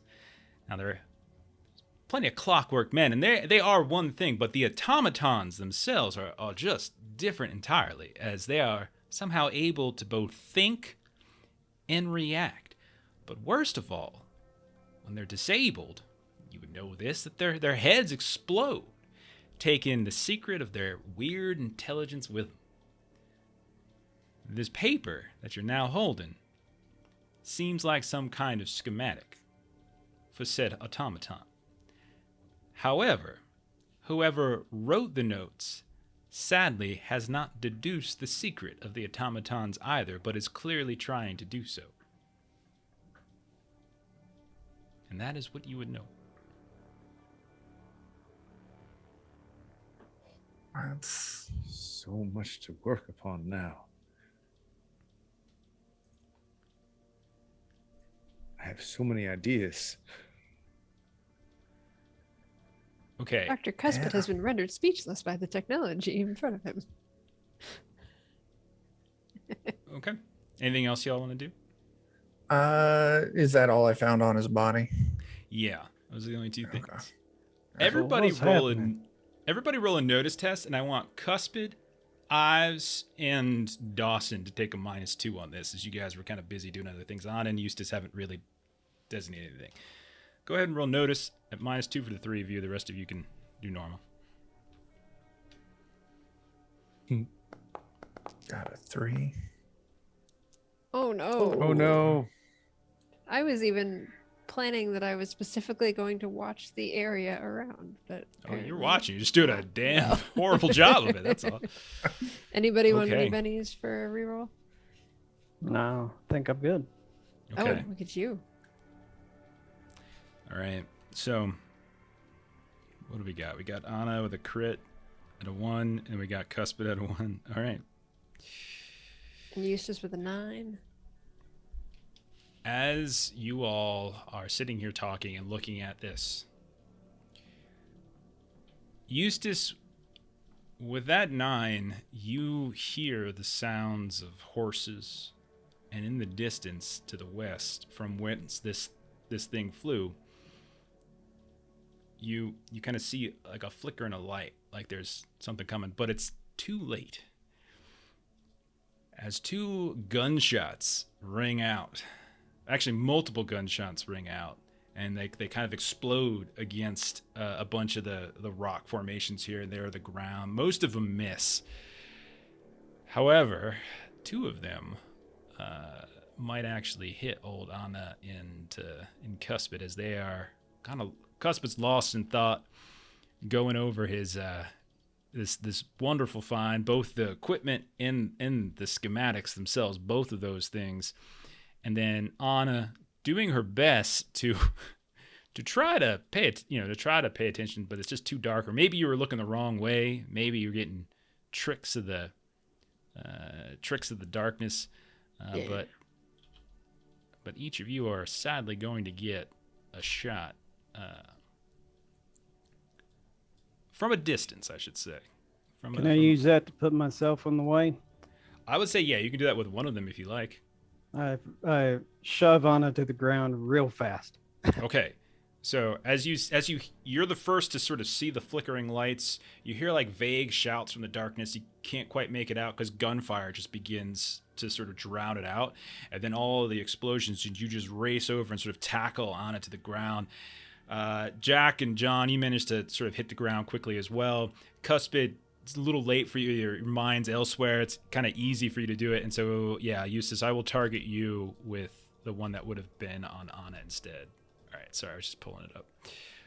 And because you knew it was coming, I won't give the drop to it. So this is just going to be... all right. So it does, in fact, hit with a 4. Right. And then damage, but no raise on damage. It's be normal damage. 10 points of damage. So you're just shaking. Okay. I don't think I'm even shaking. I was targeting you. Oh, you have 11 toughness. Why did it say Yep. you're... That's weird. All right. Oh, yeah, you're not even shaking. I don't know why it's saying you're shaking. That's weird. Okay, and then, so yeah, you're fine. As you just, maybe it just kind of clips your clothes as you dive down to the ground and you and Anna go tumbling down. Cuspid, meanwhile, you're sort of busy kind of staring at the schematics and dreaming of what could be. One of the shots is going to be able to get on you.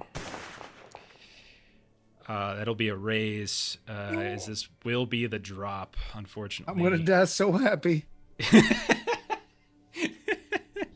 All right, so this is gonna be terrible. Oh no. 26 points of damage on Cuspid. Well, I suppose I absolutely must attempt to soak that. Soak. Yeah. Oh we've my got- god! we've How got does bennies. this happen? The That's drop is just- terrible, man. I mean, you let me know you're gonna try and kill me. I just didn't know you meant it. I didn't think it was gonna be that much damage. You know better. No, it's I okay. do. it's part You're of the right. game. You're right. Something about Right. this game and me, and I don't know. All right, I'm gonna spend the Benny, roll my vigor. I actually think the damage calculation was wrong. It should be 22 points of damage.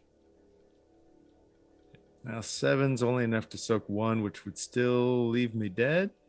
Reroll it. So I will. It just leaves you spend- down. It doesn't kill you. I mean, it wouldn't not necessarily kill you. I will re-roll. I'll spend another Benny.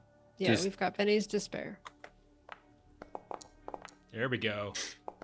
There you go. That's better. That is better. So It is take- 22 points of damage, by the way. The calculation was wrong.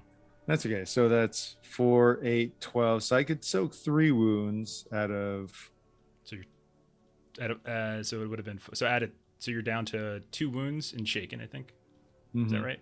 Okay, so you're not dead. Yes. Okay, so as you guys are watching, you see it. Eustace tackles on it to the ground, and as Cuspid is sitting there doing the reading, like just in heaven, a bullet just maybe a little bit of blood spurts out onto the schematic as you're holding Nope. it. No, that's actually probably why I succeed at my vigor. I'm trying so very hard to make sure the blood doesn't get on these beautiful schematics. I must preserve them. So as you look up and see where this is coming from, they're out a ways still. You can see Eustace as you had a very high notice roll, but then Ives and Jack as you look as well, and then whoever else. There's a dozen or more army soldiers, trained riflemen that are bearing down on your position. Now they're still a ways out. That's why only 2 of these bullets actually managed to land on anybody. The rest of them it went wide. And you can tell that they're on horseback and they're firing, and then they're reloading and they're coming in your direction. I think we should play this as a dramatic task as opposed to full-on combat. But if you guys want to just stand and bang, we can do that too. No, I'm gonna Okay. scoop up Cuspid. Okay. So let's do. You're an officer and a gentleman. Is that what it is? Is it totally Deborah Winger style? I hope so. That's what I was gonna do in Starfinder. If I pass my saves on Bostwick, I was gonna pick up and carry Jeremy out of there like some hero. Okay, let's see. So let's do a dramatic task then. So the dramatic task rules. The goal here obviously is to get away. So that's your ultimate goal. I'm not sure if. I don't think we've done any dramatic tasks yet, but we're going to set a difficulty of, it's going to be 3 rounds. This is basically like think of it like an extended skill challenge or something like that. It's basically that kind of concept. And so we'll treat it as, you have a difficulty of, you're going to need it. So you're going to need 15 tokens basically, over the course of 3 rounds. So it's basically if all of you get a success each round, etc. So what we do is we go into initiative. You all get dealt out stuff, and then everyone just kind of describes what you're doing as you guys are trying to escape. You have your horses, you got the darkness, whether you're hiding, shooting back, trying to obscure trails, whatever it is. There's one little thing though. If anyone gets a club, there's a complication, and that could be like someone taking a wound or someone falling off their horse or someone getting lost. Things like that might pop up. So that's how this works. And so as long as over the course of 3 rounds of everybody doing an action and kind of contributing to this challenge to get away, you all can get away okay. If you fail, then something bad could potentially happen, and it could mean, bad things. Okay? That makes sense? You all know how to do these things. I'll just explain it in general. It's the same, pretty much every game has something like this. So let me add you all to the tracker as you start to flee. I'm gonna go ahead and you probably want that diamond, Dawson, as opposed to the club. All right. So it looks like there are 2 clubs now. What this basically means is that on your turn there will be some kind of complication. Now you can. So what's going to happen is whenever you get a complication, it gives you like a penalty to whatever you try to do. So in this first round, it looks like both Anna and Eustace have complications. Maybe it's taking you longer to get onto your horse or something like that, whatever it might be. But when you have a club, that means if you attempt an action on your turn, they're made at -2. You can always choose to just not do something and your turn goes past, but it does mean you can't progress. So it's kind of up to you how you want to handle that when your turn comes. But it will be Dr. Cuspid, who's first. You've been scooped up by Dawson. You are wounded, but you are still functional. I suppose the first thing I would want to do is, I think I actually want to try and heal myself so that Jack is not having to exert himself carrying me. Sounds brilliant. Yep.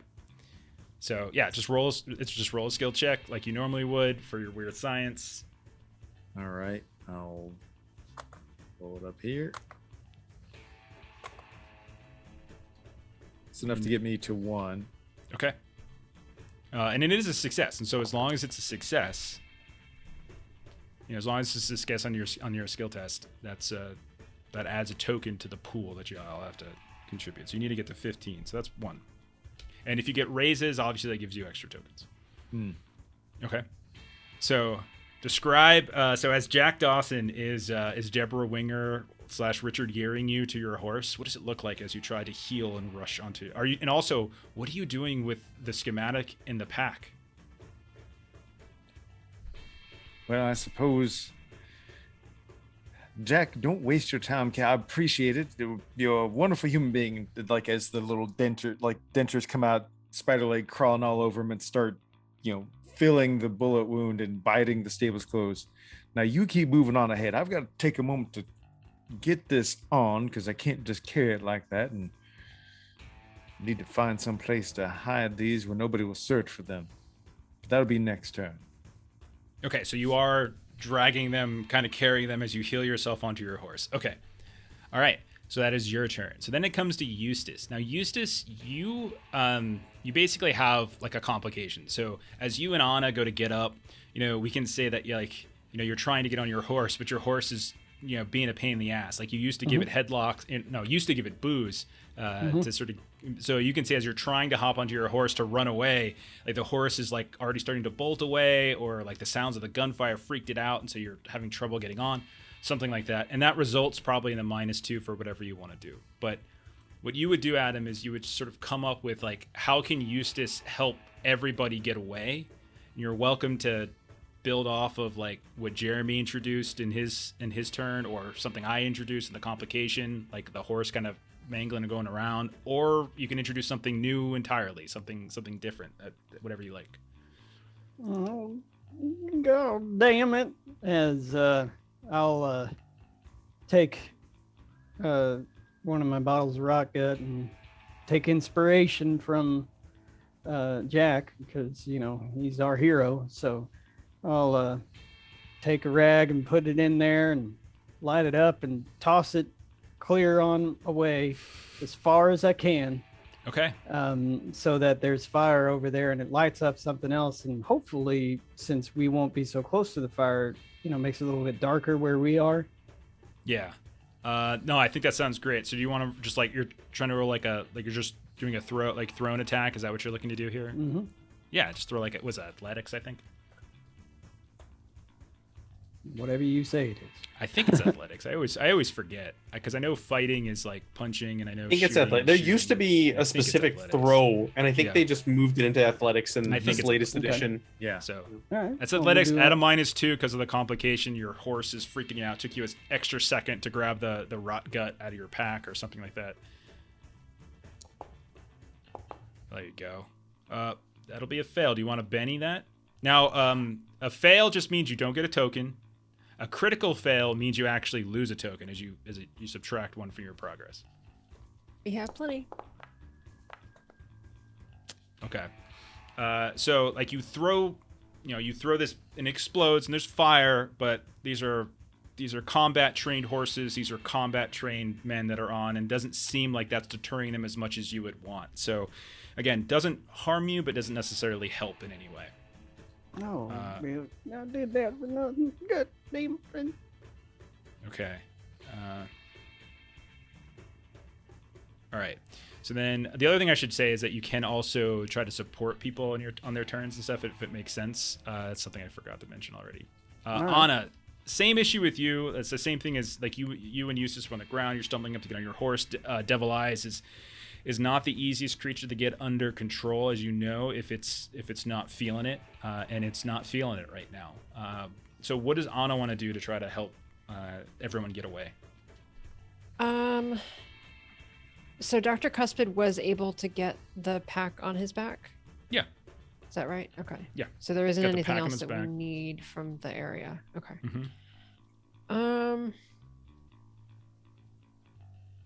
I think I might just focus on riding, because that is supposedly what she is good at. Yeah. It's perfectly fine. It's a -2. Again, people are allowed to support. I should say though, like if you support on a complication, like you could also, there's something quirky about supporting on a complication though. Yeah, so if you characters assisting with the support option suffer the complication penalty when they do their support roll. So like if anyone was going to, for instance, try to help her, with her riding check, whatever it is you're doing would also suffer the -2. So. All right, go so ahead. I get a free reroll because of my born in the saddle. Yeah. So let's see what happens with this. 5 is good. That's all you need. No, I forgot to put in the -2. So. Oh, okay. this is Sorry. You can do your free reroll. So I'll do my free reroll here. Got 3 chances. Oh, I see an explode. Okay, That's 7. a 5. Okay, so that'll pass. If you wanted to Benny it to see if you get a raise, you're welcome to do that. It's up to you. I can take the best, right? Yeah. All right, then might as well. Nope. Okay. Stick with 5. You still got a success as you see Devil Eyes is going crazy. Eustace is like chucking a rock gut, and you see him start to climb up on his horse. You see Devil Eyes look like it's about to charge off, but then you like just grab the reins and you swoop up in this one like pretty kind of amazing moment here. Like it's like you're Legolas from frickin' Lord of the Rings. All right, so then next up, as you're kind of still starting to clear the area, it's Ives. Ives' turn. Yeah, I'm gonna, run and hop up on my horse, get ready to ride off. But I want to lay down some cover and fire for everyone. Just kind of shoot short of the riders to try and make them break up a little bit. Yeah, just slow them down a bit. Sure. Yeah. Yeah. Roll your shoot. Let's see.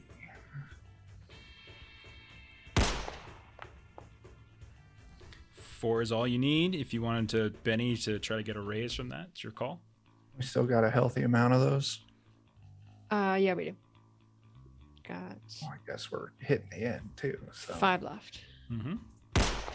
End of the campaign when they catch you and shoot you down. Oh my. Okay. there we go. That's a raise, so that should be, I think that's 2 then, right? All right. Okay. So yeah, as you're kind of aiming back and you're firing, and you're aiming short of the horses, you can tell that one of the guys on the horses, he's probably the one that shot Cuspid. He's coming. He's reloading his rifle. He's getting ready to fire again. You fire short of the horse. The horse like kind of senses it, sees the dirt kind of explode in front of them, stops, and the guy goes flying off of the horse and slamming onto the ground. He's not hurt or dead, but he's off the horse himself. So that'll kind of slow them down a bit. You can see a few of the other riders have to veer around, and that kind of slows them down too. All right, Jack. All right, I'm gonna go run over. I want to collect Cuspid's horse. I want to Gotcha. jump on the back of Gretzky, and I'm gonna ride over to Cuspid to try and bring his horse to him in this chaos. Okay. Like, I know he won't be able to get on this turn, but I want to kind of like close that gap for him because he was kind of Yeah. lagging behind a little bit. Athletics or riding, maybe. Whatever. What do you think? I'll do riding. Okay. Had decent riding. All right. That's good enough. Unless you wanted to go again. No, that's good enough. Yeah. Okay. So I think it was Ives got 2 tokens. Everybody else got 1. Eustace didn't get any, unfortunately, because he had the penalty. So that's a total of 5 after the first round. So you guys are on pace. All right. So at this point, all of you have gotten onto your horses. We'll say Cuspid with Jack kind of bringing the horse over. He's sort of leading it with Gretzky. You're able to climb on top. It's an awkward climb, but you've got the pack on your back. You got the schematics kind of tucked away in your shirt, and everyone's at this point on the horse. Eustace is probably furthest back as he threw the rot gut, but Ives is probably kind of there with him. Anna, you're probably out in front as like Devil Eyes got a big burst of speed, and you're kind of leading the way. But they're still kind of coming and chasing you. We're in the second round now. So let's go to the next round. New cards. That's a Joker, I think, for Dawson. I think Yeah, you all that's get a Joker. bennies. I think Nice. you all get bennies for that. So I think it automatically gave us all 1. okay. And so yeah, Yep. Jack, you're up. Okay, so can I assist getting Cuspid up on his horse as he's got this contraption on his back and everything? I'm gonna say in between the rounds, you bringing him the horse over was enough to him kind of climb up, and so everyone's on the Okay. horse now, and everyone's moving. Okay, and Eustace furthest back, but doesn't have a horse. Yet? Everyone's got on their horses. Okay. It's just so now it's a matter of like outrunning them, about covering your tracks, slowing them down, whatever other things you can think of. Can I use maybe survival to find a path here in the night to maybe throw them off of our trail Yeah, absolutely. Do you and lead are the you- others? Yeah, are you like, is Jack trying to like lead them off in a different direction while the rest of the group goes another way, or are you just trying? Yeah, to let's find... do it. No, let's do Okay. it. Go for it. Survival. Perfect. Oh, that's an exploder right there. Oh boy. That's a great start, man. Okay. Right. 19. So, All right, I'll say go that way. I'll try and get them off their tail. And break Okay. off from the group. Don't follow me. And so you guys see the heroic Scarlet Justice just streak off into the darkness, and You can see as everyone else is kind of following Anna and Devil Eyes into the darkness around one of these like these big old blocky eruptions of rock, and behind like maybe like half of the like they look like they're like, do they go after this guy? Did they go after that guy? A few of them are looking at the ground, trying to figure out like following tracks, and like there's like a hesitation for a moment, trying to figure out where to go next.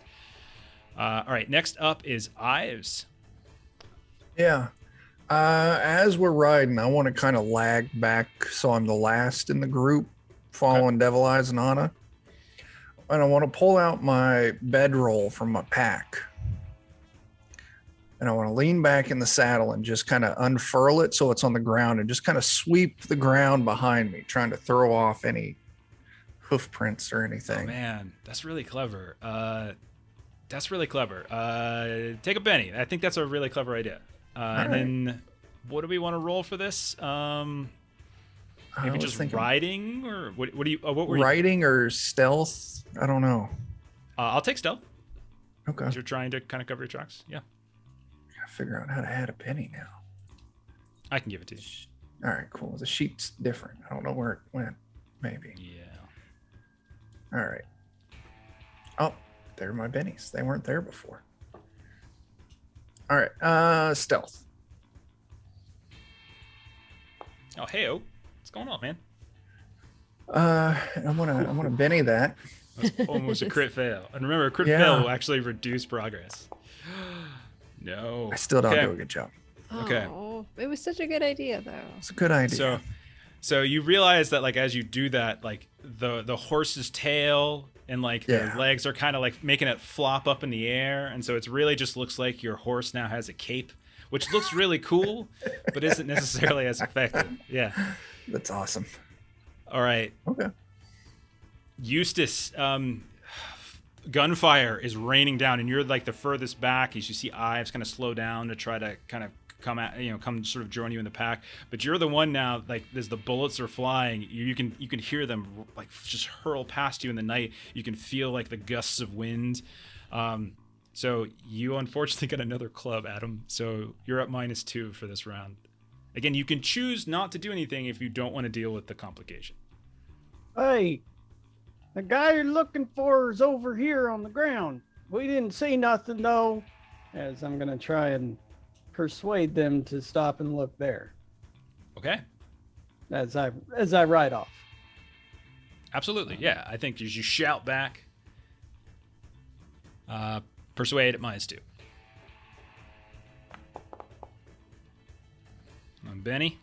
Yep, we're gonna do it. Come on. Oh man. No, it's not gonna happen. You can see that like they look down, they know the guy's there. Like one of them like leaps over top on the horse and everything, and it just doesn't look like any of them are looking to do it. One of them loads the gun at you as they're riding and fires. You can see that there's an older man with kind of a sort of a snow white beard, like behind, that's sort of shouting orders at them, say, "Get them! Don't let them get away!" And they seem to be listening to him more than they're listening to you. Anna.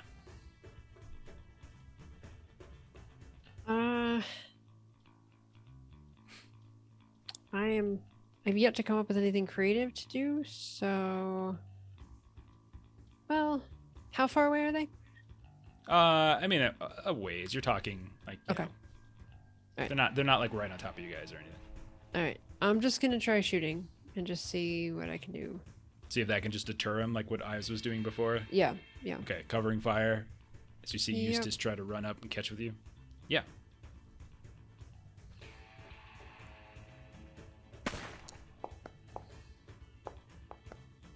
Okay, that is a raise. Yay. With an 8. Okay.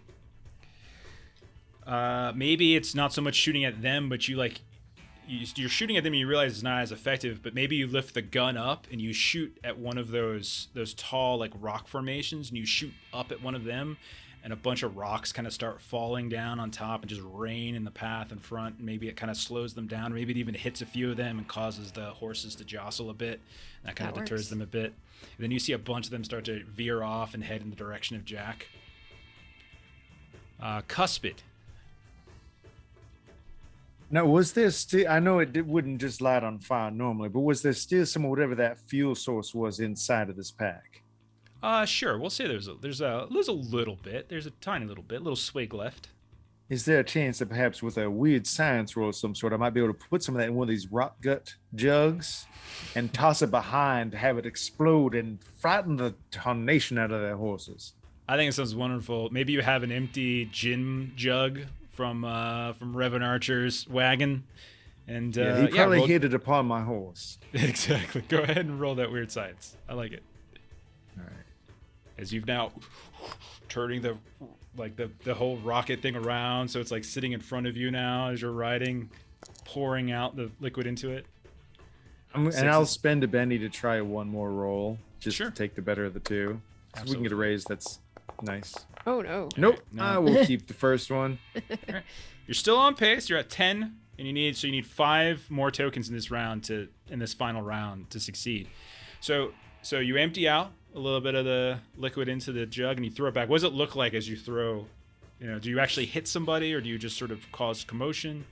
I think maybe if I'd gotten the raise, it would have gone better. But I think what happens is I pour it in there, I figure out what it is that's a catalyst to make it go off, but it only has the one exit, and I toss it with just a little bit of a curve, and it ends up like one of those firecrackers that kind of spins around in the sky.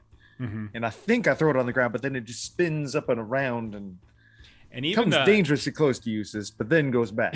and even these like military trained horses, like they get a little skittish at this random light and explosion thing kind of flying around in front, and and they kind of like they hesitate, and then since that's kind of blocking the path to chase after you all, you see even more of them now start to veer off towards Jack. And so of like the 15 or so of these guys, more than half of them have veered off towards Jack. A few are still trying to follow you all, but between like the fire, the jug kind of flying around and scaring some horses, the rocks raining down on top of them, it's making it more difficult to follow the main group. Final round, you are at 10. You need to get to 15. And sadly, there are four clubs this round. No. This is a rough round. Anna, you are up first. Oh no. Pick stuff you're really good at this round. I don't. Oh gosh. I mean, I guess I'll do writing since I've got the free reroll for that. Okay. Can I do anything with wrong horse? Trying to see if there's anything on Devil Eyes sheet that I could do anything with. Something like you want him to assist you with something? Is that what you're thinking? Yeah, just seeing if there's anything. He's fleet-footed. He can kick. He's fairly large. He's got good athletics, good taunt, good fighting. He's brave. Yeah. So if he wanted to do something pretty daunting with him, he probably would do it. Can I? He kicks one of those giant rock. That's what I was formations thinking. over. Yeah, that's what I was thinking. Like, I don't actually know horses well to know if that's something that I could convince him to do, but kind of see if he would. Yeah. It's Deadlands. We don't have to be accurate. We can do whatever we want. Okay, here's what we'll do. Let's roll. Because Devil Eyes has a D8 athletics. Yeah, so it's strength plus D4 to kick. Oh, strength plus D4 to kick? That's yeah, fantastic, because strength is a D12. So roll a strength plus D4, -2 for him. And Strength. Hold on. This. I can do it if you want. Thank you. I can do it. So this is plus. Actually, it's going to be. Yeah, I'm not sure if I can do this. Plus D4, -2. He passes. No, he passes. Four's a pass. Okay. Can I Benny that? If you want, yeah. I'll say like with him succeeding, that'll wipe out your roll, like your roll's penalty. But if you want like a bigger penalty, like if he gets a raise, I'll give you like a +40 roll. I can't re-roll because you rolled it, but okay. If you can spend the Benny. Still no raise, but it is a success. So go ahead and take a +2 in your roll, which will wipe out the penalty for the complication. And so just roll a riding test flat, and if you succeed, you successfully maneuver him into a position where he can back kick a giant rock pillar.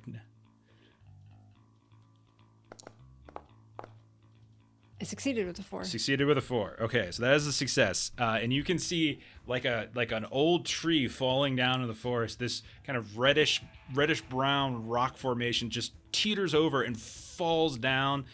Eustace and Ives, who are the furthest back, just barely get underneath it as it falls, and it clatters down. You can see a few of the soldiers have to quickly turn their horses to the side to prevent like kind of running into what now almost seems like rolling rock down in their direction. Okay, Jack Dawson. 4 more to go. We were in a canyon. Can I try? So I look back. I see a whole bunch of them following me now. I was successful somewhat in my attempt to pull them away. I now want to lose them. So either veer off, like go around a corner and like veer off in another direction, or maybe like hide. Maybe there's a cave or something I can like ride into and hide, and so I can kind of sit there and have them just keep riding as into the night. Is there something maybe I could do with that? So, I mean, you can either roll straight stealth, or you can roll survival or notice if you're looking for a specific thing like a cave or something. Like if you're literally looking for a cave to hide in, you can do that. Or if you just want to stealth, I think either of that's fine. Okay, I'm going to do survival. Okay, as you're trying to use what you know of the area, what you see. I'm going to Benny that. You guys are rolling so terrible. I know. Okay. You're the only one who doesn't have a complication. That was dicey. As you're riding, you're looking around, and you notice like there's a lot of these sort of these slender like kind of columns of rocks here and there, and there's a kind of a slightly bulkier one, and there's not so much a cave, but you can see like there's kind of a crevice, as it's less about being one tall one and 2 rock formations that kind of fold over, and you're able to kind of just weave your horse right between them, like the Millennium Falcon kind of doing the sort of spin to the side and just slide right in there, and you hear the sounds of the hoof prints pass by and the shouts of the soldiers like, where is he, where did he go? Okay, 3 more to go. You need 3 more successes. Eustace, it's your turn. Well, Eustace he's out of ideas, so he's gonna try and ride as fast as he can, try and catch up. Okay. Not the best idea, but that's what he's gonna do. You can do whatever you like, man. You can come up with anything. So like you can literally say like there's a tree on the side of the road and I try to hide behind it, or you can say like I want to, you can try to say like I want to take like one of the some of the extra ammo in my pack and just sort of throw that within a jug and trying to see if that explodes like a grenade. I mean, you can just be creative and do whatever you want. All right. Be best to pick a skill that you're good at, like you're really good at, because of the complication though. Right. Well, I'm not really good at any skill except for fighting. So. And don't forget, you guys can assist each other as long as it makes sense. Like right now, Jack, it wouldn't make sense to assist any of you because he's nowhere near you. But maybe something similar where you like fight/punch at one of these bushes or trees or something and make it messy, maybe. I think instead of trying to persuade the guys to stop following us, he's gonna try and persuade his horse, like, I'll get you something special to drink, we make it back sooner. Okay. Yeah, go for it. With the -2. Oh, there you go. You needed that. Okay, that is a success. Do you want to try to Benny it to get a see if you get a raise out of that? That's a good roll. I mean, why not? Let's just see what happens. Okay. Nope, but you still got a success. So you did your. So you feel a sudden surge beneath you as your horse just picks up a little bit of speed, and you almost like fall off the horse with like it just quickly turns into turbo mode. All right, it's down to Cuspid and Ives. Can they get you all out of this mess? Cuspid, it's your turn.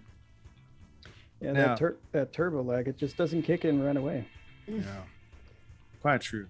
Now, we did successfully startle the horses a bit last round. I have a very unconventional idea, and I wonder, I'll say what I have in mind and see if there might be any benefit to spreading these effects. Now, I've seen, for example, Miss Anna did not respond well the first time that I cast protection upon her and the teeth covered her skin. And I wonder, in the midst of a chase, how a horse would react if its entire form was covered in teeth. It might freak out just a bit. And perhaps if I Yeah. were to spend the power points to cast my protection, not cast, it's not magic. Of course, I'm imbuing them Science. with the resonance of the Bluetooth harmonium in order to get these teeth to surround them with the new science. That is, if I was able to spend the points to cover the entire herd of horses with teeth, might there be any additional benefit to that? Yeah, I think so. First, I would give you the +2 just for spending the power points. But then because you're doing a callback to something we've already kind of established in the past about being sort of freaked out by this stuff, I will give you, we'll say net, take a +2 on the roll. So that's taking the complication that way. You can take a total of a +2. All right, I'll Benny that because I really want a good roll. If you could get a raise here, that means Ives can just skip. Oh, no. I can't. No. Okay. No pressure, Chuck. So all of these horses just are suddenly wrapped up in Bluetooth. And there you go, Sundance Kid. You got your Bluetooth. So much Bluetooth everywhere. Baby teeth, Tommyknocker teeth, all sorts of different teeth just starting to swirl around these different horses who all rear back. And like half of the guys who are kind of riding on these horses get thrown from them. The other half are still kind of clinging. Some of them are freaking out themselves. Some of the men have no idea what they're seeing and they're shouting out. But still there's the old man with the kind of Snow White beard in the back. Get your damn heads about yourselves. What's wrong with you? Haven't you seen the new science before? As he's just sort of shouting around at them. And it all comes down. It is science. It all comes down to John Ives. Unfortunately, on a complication with -2. Chuck, it's your call. Be creative, and you get a bonus like Cuspid got. So Anna knocked down these stone columns and kicked rocks at them. Yeah. So I'm thinking when they come up here, these horses, they're gonna have to jump them. Oh yeah. Yeah. So I'm just gonna flip around in my saddle and let Elmer take the wheel. And I'm just gonna shoot their horses as they start jumping over these things. Okay. You're just gonna shoot the horses specifically. Like. Yeah. Okay. All right. I'll give I'm you. already wanted. Yeah. Yeah, I'll give you a +2 because you're going for the horses, which are way bigger than going for, because like I think the size differential there would probably help out as opposed to trying to get the riders themselves. So I'll give you a +2. So just roll flat.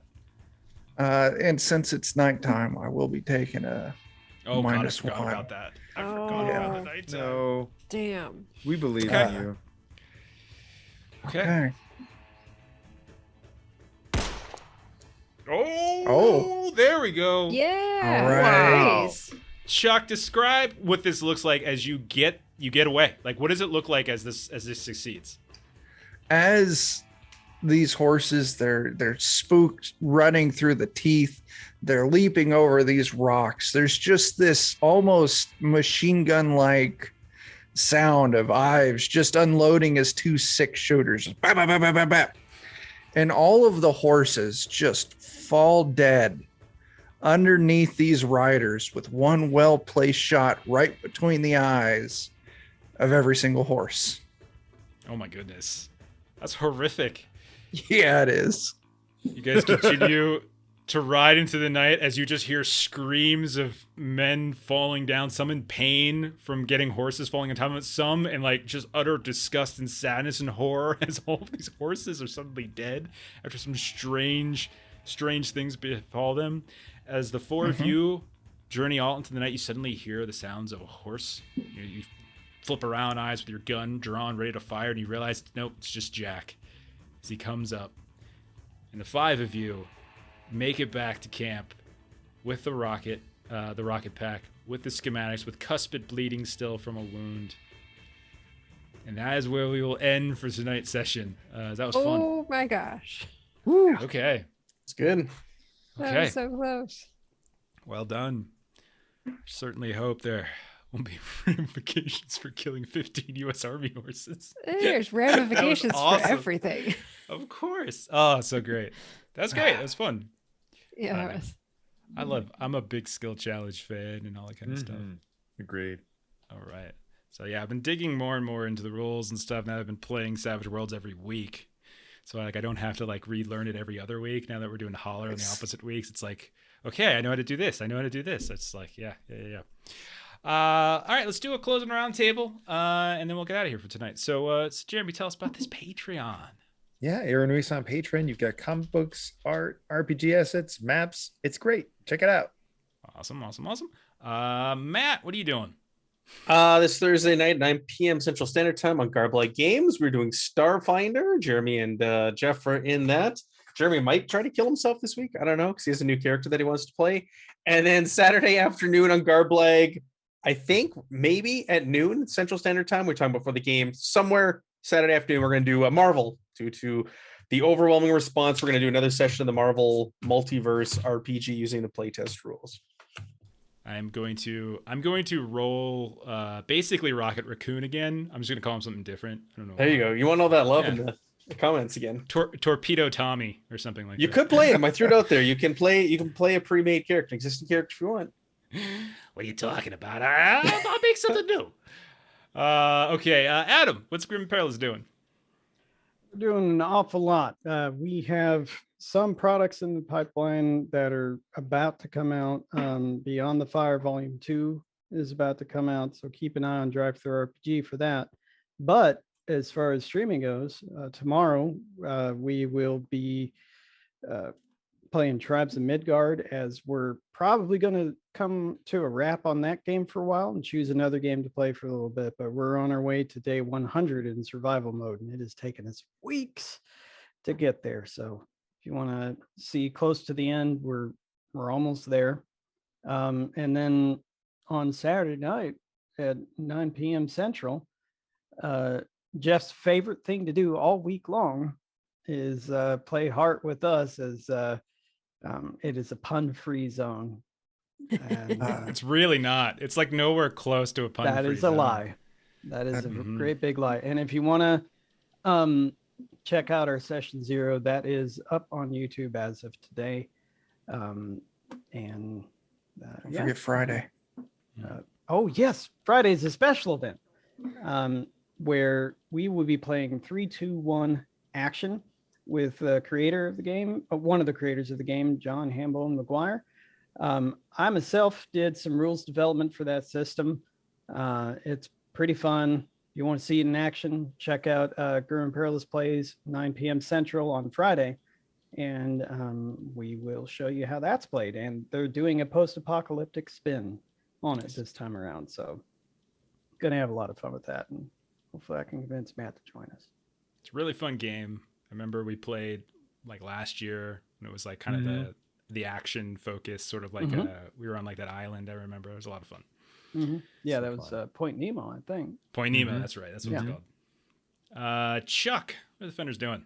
Oh my gosh. Wednesday, we've got some Thunder Rift Forbidden Lands coming at you. In the party, they're all the utmost respectable heroes. Don't let their actions fool you. They mean well. Friday, I'm not sure. I don't know if the rest of the crew is still going to be doing their Anvia playtest, but I'm going to be hanging out on GMP for 3-2-1 action. And yeah, that's it for the week for us. Saturday or Sunday, Steam Steel Shadowrun. Yeah, over on Birch Channel. As for us here on the Lollygaggers, Melissa and I will be back on Friday as we're going to play Death in Space, as we're going to be taking about a 1 month hiatus on Traveler as schedules realign. But we're going to do Death in Space, new game from Free League, kind of gritty, weird space horror. It's going to be a lot of fun. Saturday we're back to One Ring 2nd Edition, and then on next Monday in this time slot we'll be playing our other Savage World game. We're playing Holler. and be trying to rip off Dan's arm with a spinning machine. But that's about it. Thank you for everyone who hung out tonight. Players, awesome. Thank you for playing, as always. It's a whole lot of fun to be able to run games for y'all. But we're going to raid someone, so hang tight. We're going to go hit Diesel Shot up with a raid, and we'll see you all next time. So good night, everybody. Thank you, everybody, for all the bits and the gift Night. subs and everything. Thank you.